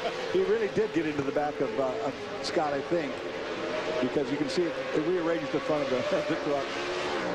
Ricky Johnson, the Red Bull #1. He's the 2-time and defending series champion. Right now, he is in 3rd, trying to chase down Rob McCachran and Johnny Greaves. He's doing a modified line. You saw he took off on the top side of the racetrack like Greaves does, but he's doing a diamond. What he's doing, he's starting down, going out wide, and cutting back down, getting to the bottom again. Tony Bachhoven, Rob Mack is right now chasing down Greaves pretty hard. He sure is. You know, when I went to telemetry school yesterday, I learned some interesting things. One of those being, when they get to the end of the straightaway, Rob Mack's turning about 8,900 RPM, just about 85 miles an hour. But interestingly enough, when he goes coming off the corner, much slower, drops all the way down to about 65 miles an hour. But right now, he's going for the lead, and I'd say he's well over 65. Yeah, he sure looks like it. They're up there not only banging the cushion, but banging the wall at points. Yeah, they're using it all up. There's no doubt about that. Trying to get close enough to make a move. Johnny Greaves has been really, really good this year. He's really shown me a lot. There he goes, working the upside. Mack right with him. And right behind them is Ricky Johnson trying to make it a 3-truck fight. But Ricky, again, look at the bearing line. Ricky works the bottom there. He's doing kind of a diamond turn. And obviously all these guys trying to feel out what is the best way around here for their individual truck. Dorsey, when you were racing, were you faster in chase mode when you were trying to chase down the top 2? You know, you were faster in chase mode because it's the way it's easier, as we see right there. An attempt for the lead pass does get it done with a little rub. Rob McCachran back in front in the number 21. That was you know, I'm not going to call that dirty driving. He drove down in there, jumped. They got airborne. They made contact. This is not over yet. Oh, no, it's not. And we've got 3 laps to go here. And you got RJ back there. You can't count him out. I don't think he's got as good a handling truck. Now only a couple laps to go. Let's take a look at it again. Johnny Greaves has the lead going into this turn. Mack makes his commitment right there. He drives down the inside. You know, he hit the berm. That's what shoved him out into Johnny. He wasn't intentionally going to hit Johnny, but watch him here. He's going to hit that berm right there, shoves him over, and they make contact. And Ricky Johnson, again, is able to close up just a little bit on those guys as well. So Rob McCachran looking for win #1 in the Pro 4s so far this season. You know, this is a guy, Dorsey, who's too good and too talented to not have a win in this class so far this year. Yeah, that's for sure. One thing about Rob Mack is that he drives these trucks so much. He drives more than anybody else out there. He lives in this truck. He doesn't even have to think about it. It's his home. Coming to the white flag. One more time around. Casey Hunter up on the flag stand, a USAC official doing some double duty here tonight. waving the white flag. It's McCackern, Greaves, and Ricky Johnson. And Johnson closing up on Greaves in that battle for second as Rob Mack starts to get away a little bit in that 21. They're all, just kind of equally spaced. You can see where one truck is better on one area of the racetrack than the other, and it's just like an accordion. It's just ebb and flow. This is where Rob Mack took the lead away on the last go-round. He gets through that turn cleanly once again, and Johnny Greaves is really going to have to pull something out of the hat here if he's going to get a win in this one. Not going to happen if Rob Mack doesn't make a mistake. There's just too much to catch up. Rob McCackern, winless coming into this weekend in Pro 4, is going to take the checkered flag and win here at Route 66. Johnny Greaves finishes second. Ricky Johnson will finish third. Mark Jenkins comes across the line in fourth. Adrian Cheney gets fifth, and there's the move that got it done for Rob Mack. A little bump and run in the Windy City. And there is our happy winner, Rob McCackern. After you just took a look at some of our winners all season long, Rob Mack says, yeah, man, I am #1 here. Let's check out the results of this one, the Pro 4s. Rob McCackern, his first win of the year. Johnny Greaves finishes second, followed by Ricky Johnson, Scott Douglas, Mark Jenkins. And you see on down the line, Kelly Snyder, as always, is in victory lane with our happy winner. Well, I'm sure this is one very happy winner. Your first Pro 4 win of the season, Rob. I know this has been a long time coming with not only the racing, but also that truck that you're working on. But talk us through that amazing pass you made on Johnny for the lead. This is a brand new truck, for Traxxas and Jenkins Brothers Racing. They built something a little bit out of the box. We've been struggling with it a lot, and I tell you what, the guys keep working so hard on it. And, we qualified first in the last round, and it was a battle. I was out front, and just trying to settle in. Johnny came up and got me, leaned on me a little bit, and then I started learning some things from where he was going on the track, and that helped me out immensely. And then it was time to go back after him and get him and see if we couldn't get by. But it was awesome. What a battle. We're really driving the Traxxas Pro 4 super hard. We're coming. We finally made it. We got the top spot of the podium, and I can't thank the guys, Dan and Joe on this truck, Ken Kincaid, all the people that helped with Traxxas. It's absolutely awesome, and I can't appreciate all them enough. Thank you. Well, Rob's jumping into the Pro 2. We'll send it over to Tony. Well, guys, the first thing Johnny Greaves said to me is, hey, I got to give them what they came to see. And, Johnny, you guys did that tonight. What a race. Take us through those turns out there. Oh, man, that was another exciting one, just like yesterday, I was fortunate enough. I got some clean passes in the beginning and went from 6th to 3rd and worked my way into 2nd. And, man, Rob was on a rail. And I know Rob's been wanting to win one of these Pro 4 in a bad way. And, when I started creeping up on him, I'm like, all right, I can see where he's lacking a little bit. So I set him up in that corner a couple times. I passed him there, and where do I let him pass me back? Same darn corner. So he admitted he learned something off of me, so that's good to hear. A veteran like that can still learn something from me. But it was a great race, great weekend. Ton of fans. What more can we ask for? Monster, Toyota, Maxxis, Fox, Method Wheels, MagnaFlow. You guys put me in the winner's circle. Thanks again. Let's go over to Kelly. Well, guys, we talked about Johnny Greaves riding up on the cushion on top of the track, but Ricky was really throwing it down into those corners, really trying to make those passes tight. Talk about the battle between you and Scott Douglas out there. Well, Scott was running really fast tonight. He made a lot of changes to his truck, a lot lower, so I think it was a little sportier for him. He was faster through the corners, but I would try to run high, and in the gear that I had in the truck would make it bog, so I'd lose power coming down the straightaway. So that's why I was trying to stay up high and then shoot down low, but then it was really slippery, so you come off the jump sideways, so you had to pedal a little bit. But I really want to congratulate Rob Mack and the whole Traxxas crew. That's a new design truck. He drove a great race tonight. He deserves it. Him and Johnny were banging back and forth. I had the best seat in the house, but I would have liked to have been in front of him. But congratulations to him and Johnny. Flat out, we got beat tonight. So congratulations to them. We'll go back to work. I want to thank Red Bull, KMC, Peak Motor Oil, and BF Goodrich Tires. Well, congratulations to Ricky on taking a 3rd. Hello, race fans, and welcome in. I'm Bobby Gerald alongside dirt track racing superhero Brad Doty. We are here this weekend at REDBUD for the Traxxas Torc Series, and this is a little bit different of a natural terrain setup than we've seen earlier in the season at Crandon and Bark River. This track is tighter and more technical, Brad. Well, it's tighter means it's tight turns, but it's a narrow racetrack, and it's a soft dirt. It gets really rutted up. These guys, when I say technical, they have to be on their lines because of those ruts. They have to be careful not to get into that kind of, ruts, but it's got a lot of elevation changes, a lot of downhills. They go into a ravine. They come up out of that thing literally flying through the air, have to set up for the next turn. It's a wild racetrack. Now let's show you what it looks like to go around this track a little bit more peacefully. We are now on board with Mike Jenkins. Brad, take us through it. Well, this is the start coming off here. It's over a couple of jumps, then right here into a sharp left-hander on the gas right here coming off. Now there'll be a small jump as they get off this corner. Not a big deal for these guys right there. But here's down into this ravine. On camera, it doesn't look nearly as deep as it is when you hear up off that jump right there. A lot of air. Set the truck for a left-hander right here. Come off of this. Another small jump right here. And you have to avoid trees, Brad. Oh, there's trees everywhere. You have to be on and off the throttle through the corners. Again, that precision I talked about, or the technical part of this, you have to be on par right here. Now, another downhill, really rutted and soft dirt right here. They have to really be careful. Back to another left-hander. Down the straightaway here, coming back to the finish line. And that's a lap around REDBUD. You've had a lap around the racetrack. It is a beautiful, sunny, and 78-degree day here in Buchanan, Michigan. We talked to some of the principals about what they can expect at REDBUD.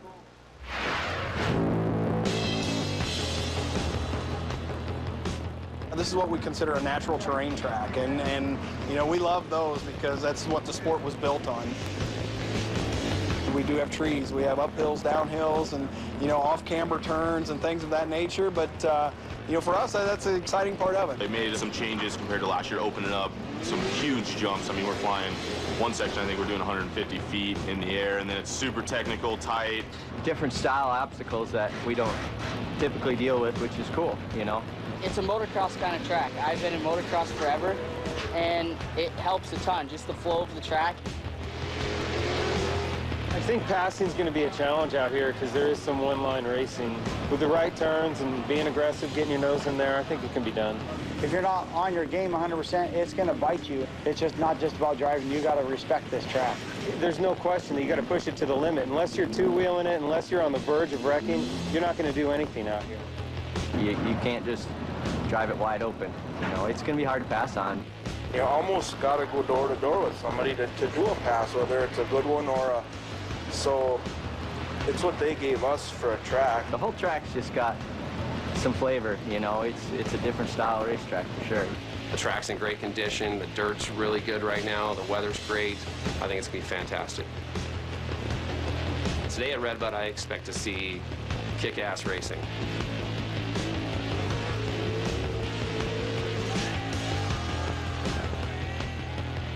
In Pro 4, Rob McCachran, winless going into the event at Route 66, but he had the number 21 hooked up and flying, but a little bumping and banging here. Johnny Greaves is inside. Yeah, Rob Mack get in, the truck took a big push. Greaves got inside, but Mack comes back, hits the inside berm, bikes a little bit, gets into Greaves, but goes on to win it. Rob Mack picking up his first win in Pro 4 of 2013. It had been a long time coming. Now, earlier today, two of our main combatants in the Pro 4s had a chance to talk with our two pit reporters. First, it's Matt Yoakum with Ricky Johnson, then we'll hear from Kelly with Johnny Greaves. Ricky Johnson chasing his third straight Pro 4 championship, enters REDBUD second in the standings. So do you have that typical RJ style of push, push, push, make Greaves possibly make a mistake, lose focus? Well, there's a reason why Johnny's the winningest Pro 4 driver. I mean, the guy's a multi-time champion and stuff like that. He's had a little bit better luck this year than I have. He had a couple problems, but I just have to go 100%. It's checkers or wreckers. I have to win every point that I can. I'm a little bit bummed out. Rob Mack beat me yesterday in qualifying, so I only made 1 point on Johnny, but every point counts this late in the championship, so I have to win. I have to be up front, or I'm just going to drive around and submit to second place, and I don't want to do that. You're polling all the drivers here in the pro pit area. They say the changes they've made to this racetrack, it's now like an e-ticket ride, excitement at every turn. What's going to be the most challenging section, do you think, for you?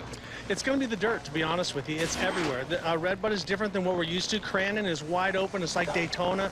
This is more like Martinsville and Watkins Glen all put into one.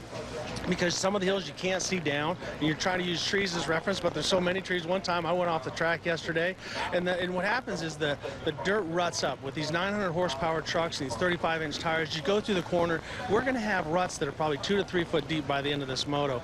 And when you're trying to do that coming through, you can't just come through and back it in. You know, Brad's used to doing that in a sprint car, and he knows what it's like when you get a rutty track. It'll bite you and flip you. So the dirt is the biggest challenge. So RJ is second in the championship standings, and he's second on the grid.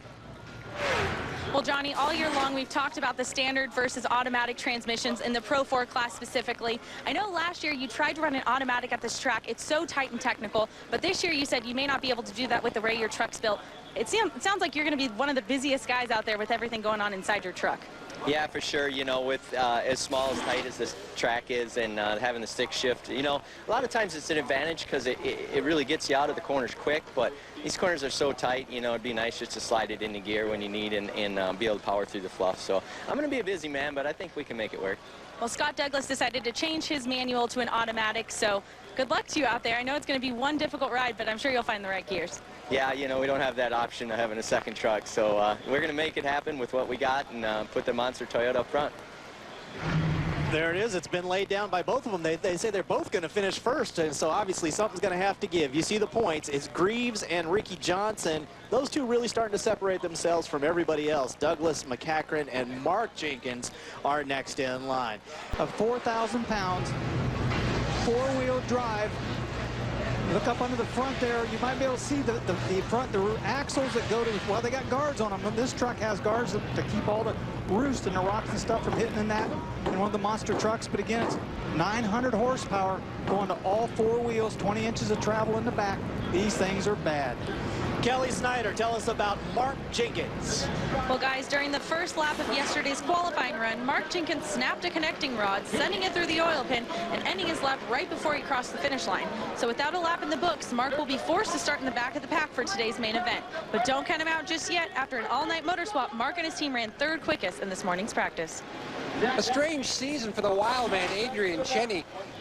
7th in points, no podiums last year, 7 podiums. 4 times he finished second.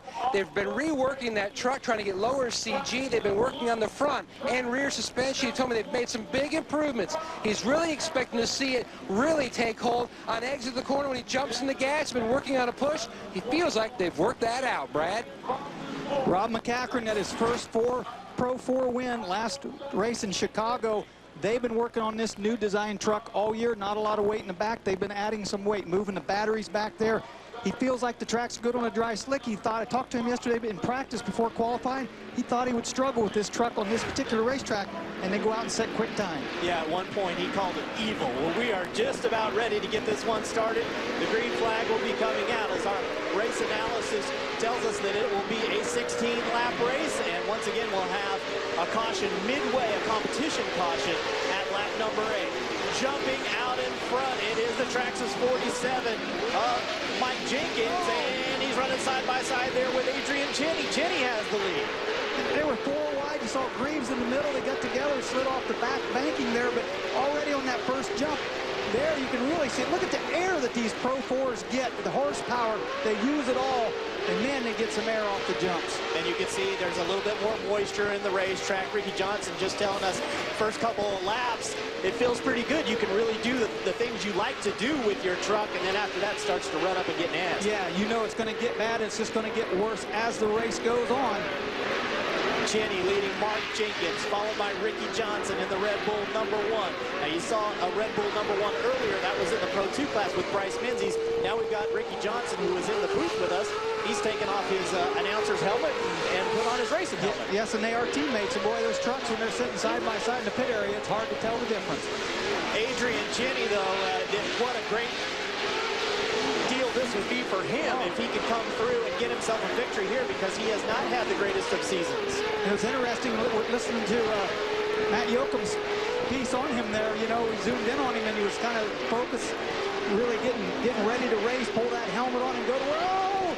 Ricky Johnson gets in the back. Mike Jenkins turned the truck around, got pretty loose, entering, and Ricky Johnson got in the back of him. Crazy action there on the racetrack. You also saw a quick look there in the pit area at Scott Douglas, the number 7 truck, who had tucked into the pits. Look at the door on Mark Jenkins. Mark Jenkins, the whole right side caved in on that truck.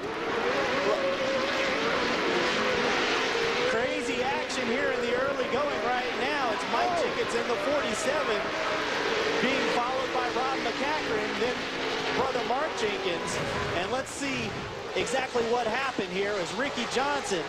Oh, you can see Ricky's on the brake. Mike Jenkins goes in, really didn't do anything wrong, but he did hang the truck out, and you can see Ricky Johnson on the brakes trying to stop, but it's a little slimy right there. He gets in the back of him.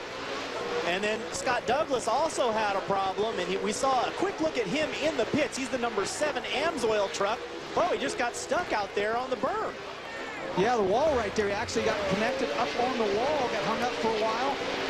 Hey, we knew it was going to be a contact sport, as tight as this racetrack is. Ricky even mentioned it in the booth when he was with us. It's not a lot of passing zones here. You've got to make something happen.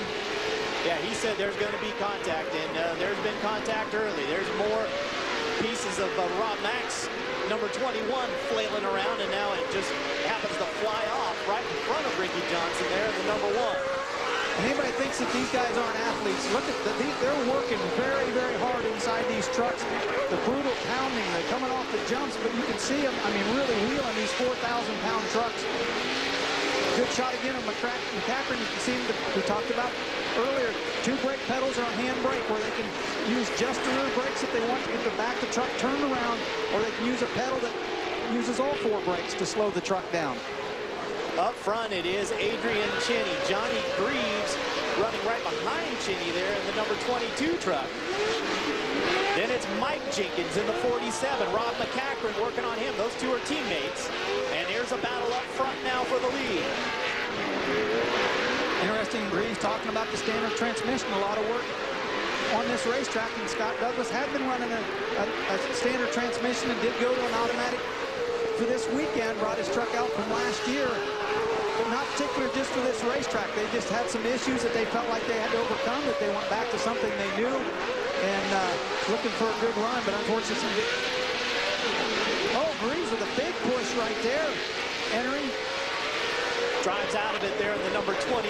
Again, that's Johnny Greaves. That's CJ's dad. So you recognize the monster colors, and you recognize the Greaves name. First 2 races, it was CJ. Now it's Johnny Greaves. And the old veteran trying to go after the lead. Cheney swings a little bit wide there, and that allows Johnny Greaves to close up on his rear end.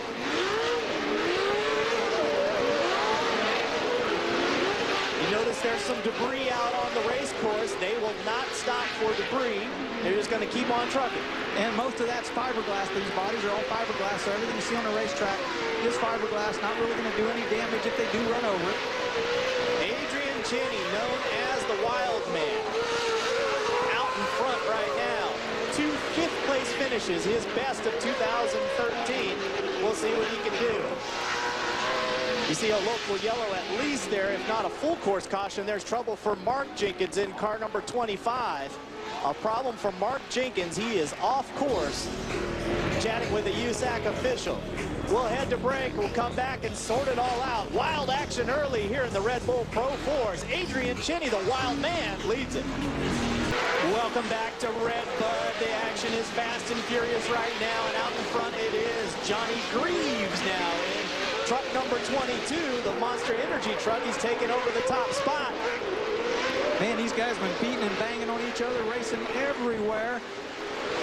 Good stuff right behind the leader, too, is going on as Mike Jenkins is trying to hold back the advances of Ricky Johnson. Johnson pushes up. That opens the door for Adrian Cheney. Here comes Rob Mack up the inside. Well, that was almost the same thing we saw. Oh, trouble for your leader. Johnny Greaves gets tipped over. He's out of shape, and that gives the lead to Mike Jenkins.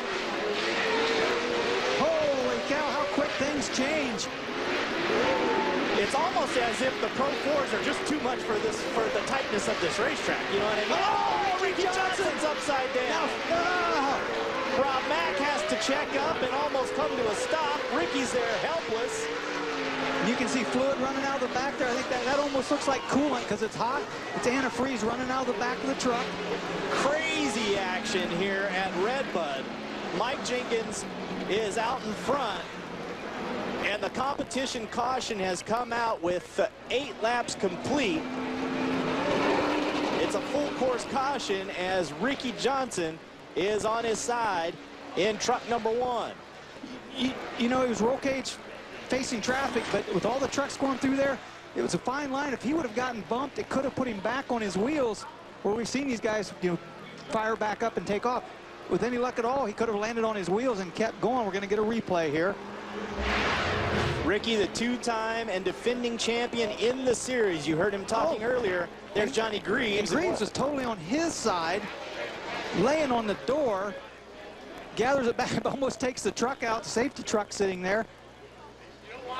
And then let's see what happens to Ricky Johnson. Ricky running in 2nd position at that point. You see Greaves able to sneak by. Cheney makes a pass on McCachran.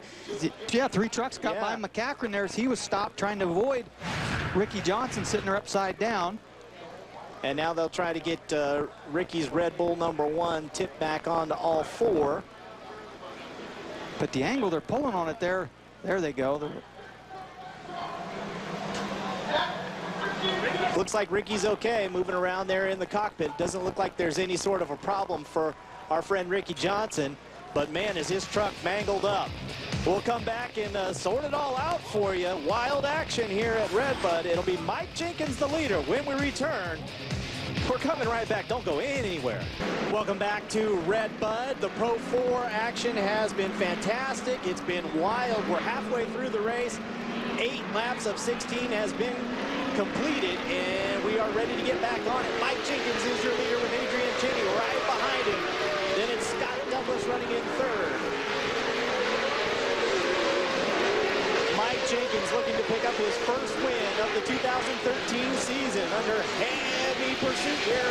Adrian Cheney trying to track him down. Cheney had a good run off the start there, but Jenkins had a good turn through that first 1 and 2 there.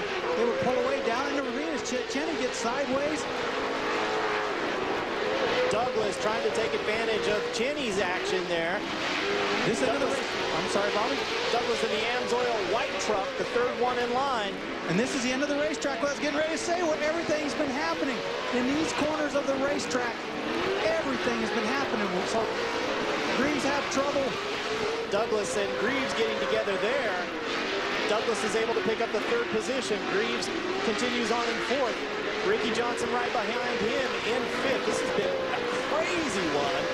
Let's go back and figure out what happened to Johnny Greaves a little bit earlier, Matt Yoakum. A drama-filled day for all of our title contenders, including Johnny Greaves. Now, you saw him earlier go off course. He never got out of the throttle. That's a penalty in the Torc series. So they threw the black flag on that monster truck. He went to the back.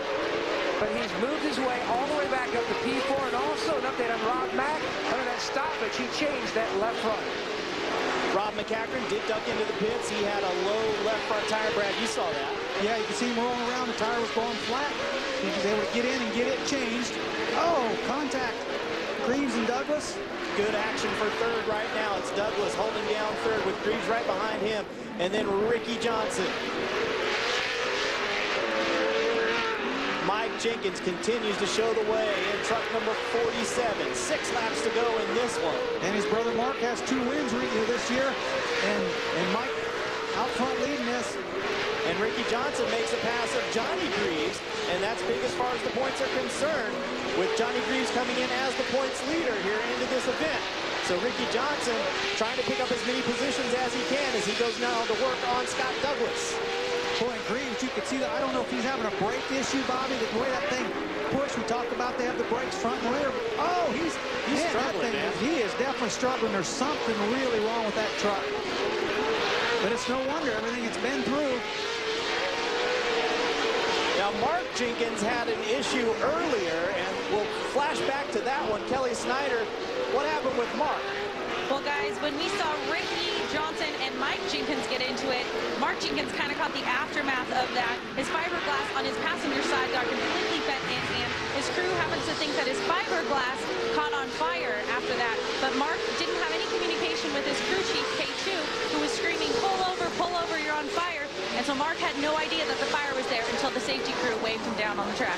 Well, how about that? You're concentrating so hard, Brad, that you don't even know there's a fire right next to you in the passenger seat. Yeah, you're just so focused, especially everything that the action that's been going on in this race today in these trucks. I can guarantee these guys are on top of everything. The intensity, the adrenaline, the heart rate of these guys right now with the laps winding down is incredible. Look at Ricky Johnson's truck. I mean, it's laughable at this point, the way some of these trucks look right now. And Ricky is running in third. He's gotten around Douglas and now is going to set his sights on Adrian Cheney. Yes, what's laughable is when Rick was up in the booth with us, I said, obviously, aerodynamics have nothing to do with these trucks. He said, well, they kind of do when you're in the air, this and that. I guarantee you there's no aerodynamics on that truck. The Red Bull #1 in third position with 4 laps to go. There's still a lot of time, especially the way this track has kind of bitten these drivers. With each and every turn, you just never know when disaster is going to strike. Getting rutted up. Ricky said earlier, it could be in his interview, 3 or 4 foot ruts by the time it's over, and some of that's coming true. These guys are really working hard. Mike Jenkins is out in front by 3.6 seconds right now. It's then Adrian Cheney, and then another 3 seconds back to the man you're watching there, Ricky Johnson, in the Red Bull #1, or what remains of the Red Bull #1 at this point. And these guys have another race tomorrow, and these pit crews are going to be working all night hanging new bodies on these trucks. Not to mention all the maintenance and mechanical issues that they'll have to fix. And not to mention just the physical abuse that the drivers themselves have been taking. They're going to earn their rest this evening. Oh, yeah, absolutely. Yep. There is Mike Jenkins. You heard from him earlier in our feature story. He's the head man, the president of Traxxas. And right now, he is looking at a season-best job for Mike Jenkins so far. A third at Crandon, a third at Dodge City Raceway Park are his best. He's 6th place in the point standings. This would be a breakthrough win for Mike Jenkins if he can get it done. Well, I mentioned earlier, his little brother Mark has 2 wins this year.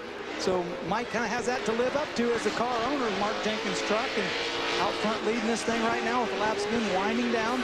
Talked to Mike yesterday about the video that they use as we see Adrian Cheney now running in second, but a lot of these teams have people video camera action on all of their practice laps, the time trial laps, and they'll go back and review that and look at, how were they landing? Was it landing too far down in the front? Oh, yeah, and they have telemetry on these trucks, too, that they can analyze all that, where their lap speed, the compression of the shocks, the travel, and they'll go back and analyze all that data to see where their fastest laps were and what line they can take. Time running out in this one now, just a couple of laps to go from Mike Jenkins in the Traxxas #47. Can he stay clean here these last couple of laps and get it done and bring it home? Nice, comfortable lead right now. Just has to hit his marks. And right there, he's going in nice and easy, knows how far out in front he is. Now down in here, again, this is where all the action has been all day, these next few corners right here. And then down over the downhill, these corners coming up. So he's going to try to tiptoe, I'm sure, through this. And Johnson really catching up to Cheney now in the battle for second. Ricky Johnson is all over Adrian Cheney. Johnson trying to take a look down to the inside on that corner. Cheney still with a truck length advantage as we see the white flag now one more time around.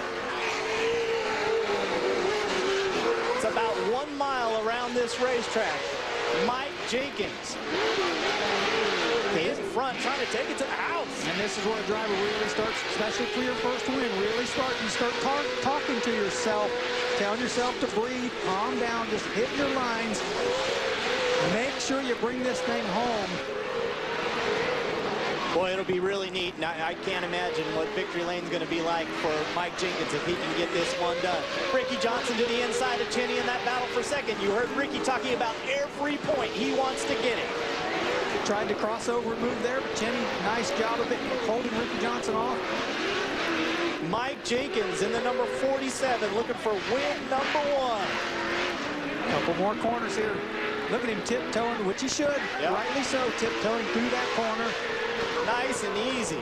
And Mike Jenkins gets it done. He gets the win. Adrian Cheney finishes second. Ricky Johnson by less than a truck length. Right behind him in third. But there's your winner, Mike Jenkins from Plano, Texas. The 48-year-old driver gets win #1. we're going to see a victory celebration like you haven't seen all season long. Stay tuned. That's coming up next from REDBUD.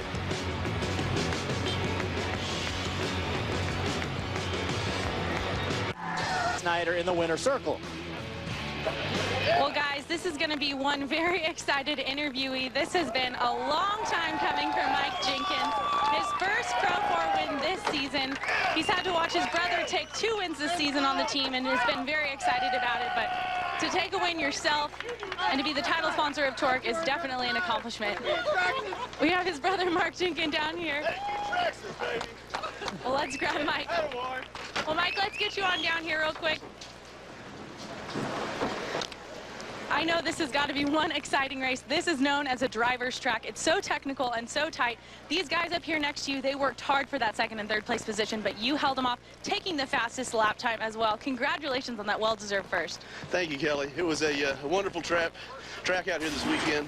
Traxxas puts on a heck of a show. We've got some great competitors out here.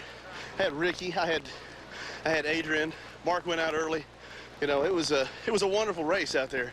The track was tough. It drove us on 2 wheels all over the place. We weren't really expecting that, but let me tell you, I'm out here because I got great people back in my office, and I got great people that prepare these trucks and bring them out here. Without their dedication and their loyalty to that company Traxxas that I call ours, it wouldn't be able to happen. So this is for you guys, everybody back at Traxxas. Thank you very much. Well, Mark, we also know that you and Mark always have a constant battle and a competition going on. So you're taking an Oakley bomb and a 1st place. How does that feel? Well, you know what? I've been fortunate to have a couple of wins, and I've not had an Oakley bomb. So this is very important to me. It gets to show these guys. And I'll tell you where this came from. Quick little story, Steve Menzies. He told us we had traction control and our drivers couldn't drive with his drivers. Guess what, Steve Menzies? You're welcome to take his truck and just look it all over. There ain't nothing there. Well, congratulations to Mike Jenkins. Let's go back to you. Good stuff from the winner's circle there. Mike Jenkins gets the win, his first of 2013. Adrian Cheney finishes 2nd.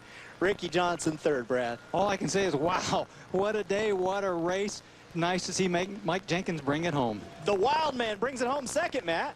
Absolutely, Adrian Cheney, impressive run. How do you even describe this day? How many times you had to fend off Ricky Johnson at the finish? It was such a tough battle. I wasn't even thinking about who was behind me. I was just trying to keep the truck on the track because I was down about 50% on my power steering. So that's why I was like climbing every wall, climbing every embankment, going everywhere. It was just such a battle. And then I had a big old rock came down and lodged itself in my back. Thank goodness we had the mandatory, or whatever, the red flag, so I could try to get that out of there. It was a very tough race. I really wanted to get up there and give Mike a run for his money, but all I could do to just keep it on the track. First podium of 2013. Well, guys, standing by with Ricky Johnson. Ricky, all I can say is look at this truck, and you finished 3rd. What a race. Yeah, Johnny flipped on his own, gave it to me. Then I flipped on my own, and then had to go in and have the hood in my face and stuff like that. But it's an honor to be on the last race on speed. So, guys, thank you for having me up in the booth. Thank you for having me on the track. Thank you, Red Bull, KMC, BF Goodrich, FK Rod-Ins, everybody. Thank you so much. What a way to end the day, guys. Fantastic racing. Let's take a look at the point standings. There it is, Johnny Greaves by just 6 now over Ricky Johnson, Brad. It's getting close, and there are just a few races to go. The season is winding down, Bobby. Douglas brings it home is 3rd in the points now. Then Rob McCachran and Mark Jenkins now 5th in the point standings. Well, that's going to do it for our action here today at REDBUD. The next Traxxas Torc Off-Road Championship event is August 31st at Crandon, Wisconsin. For more on the Traxxas Torc Series presented by AMSOIL, log on to speed.com. For producer Pete Richards, director Brian Lockwood, for Matt Yoakum, Kelly Snyder, and Brad Doty, I'm Bobby Gerald wishing you well from REDBUD. Congratulations to Mike Jenkins, everyone at Traxxas, and all of our winners here today. So long.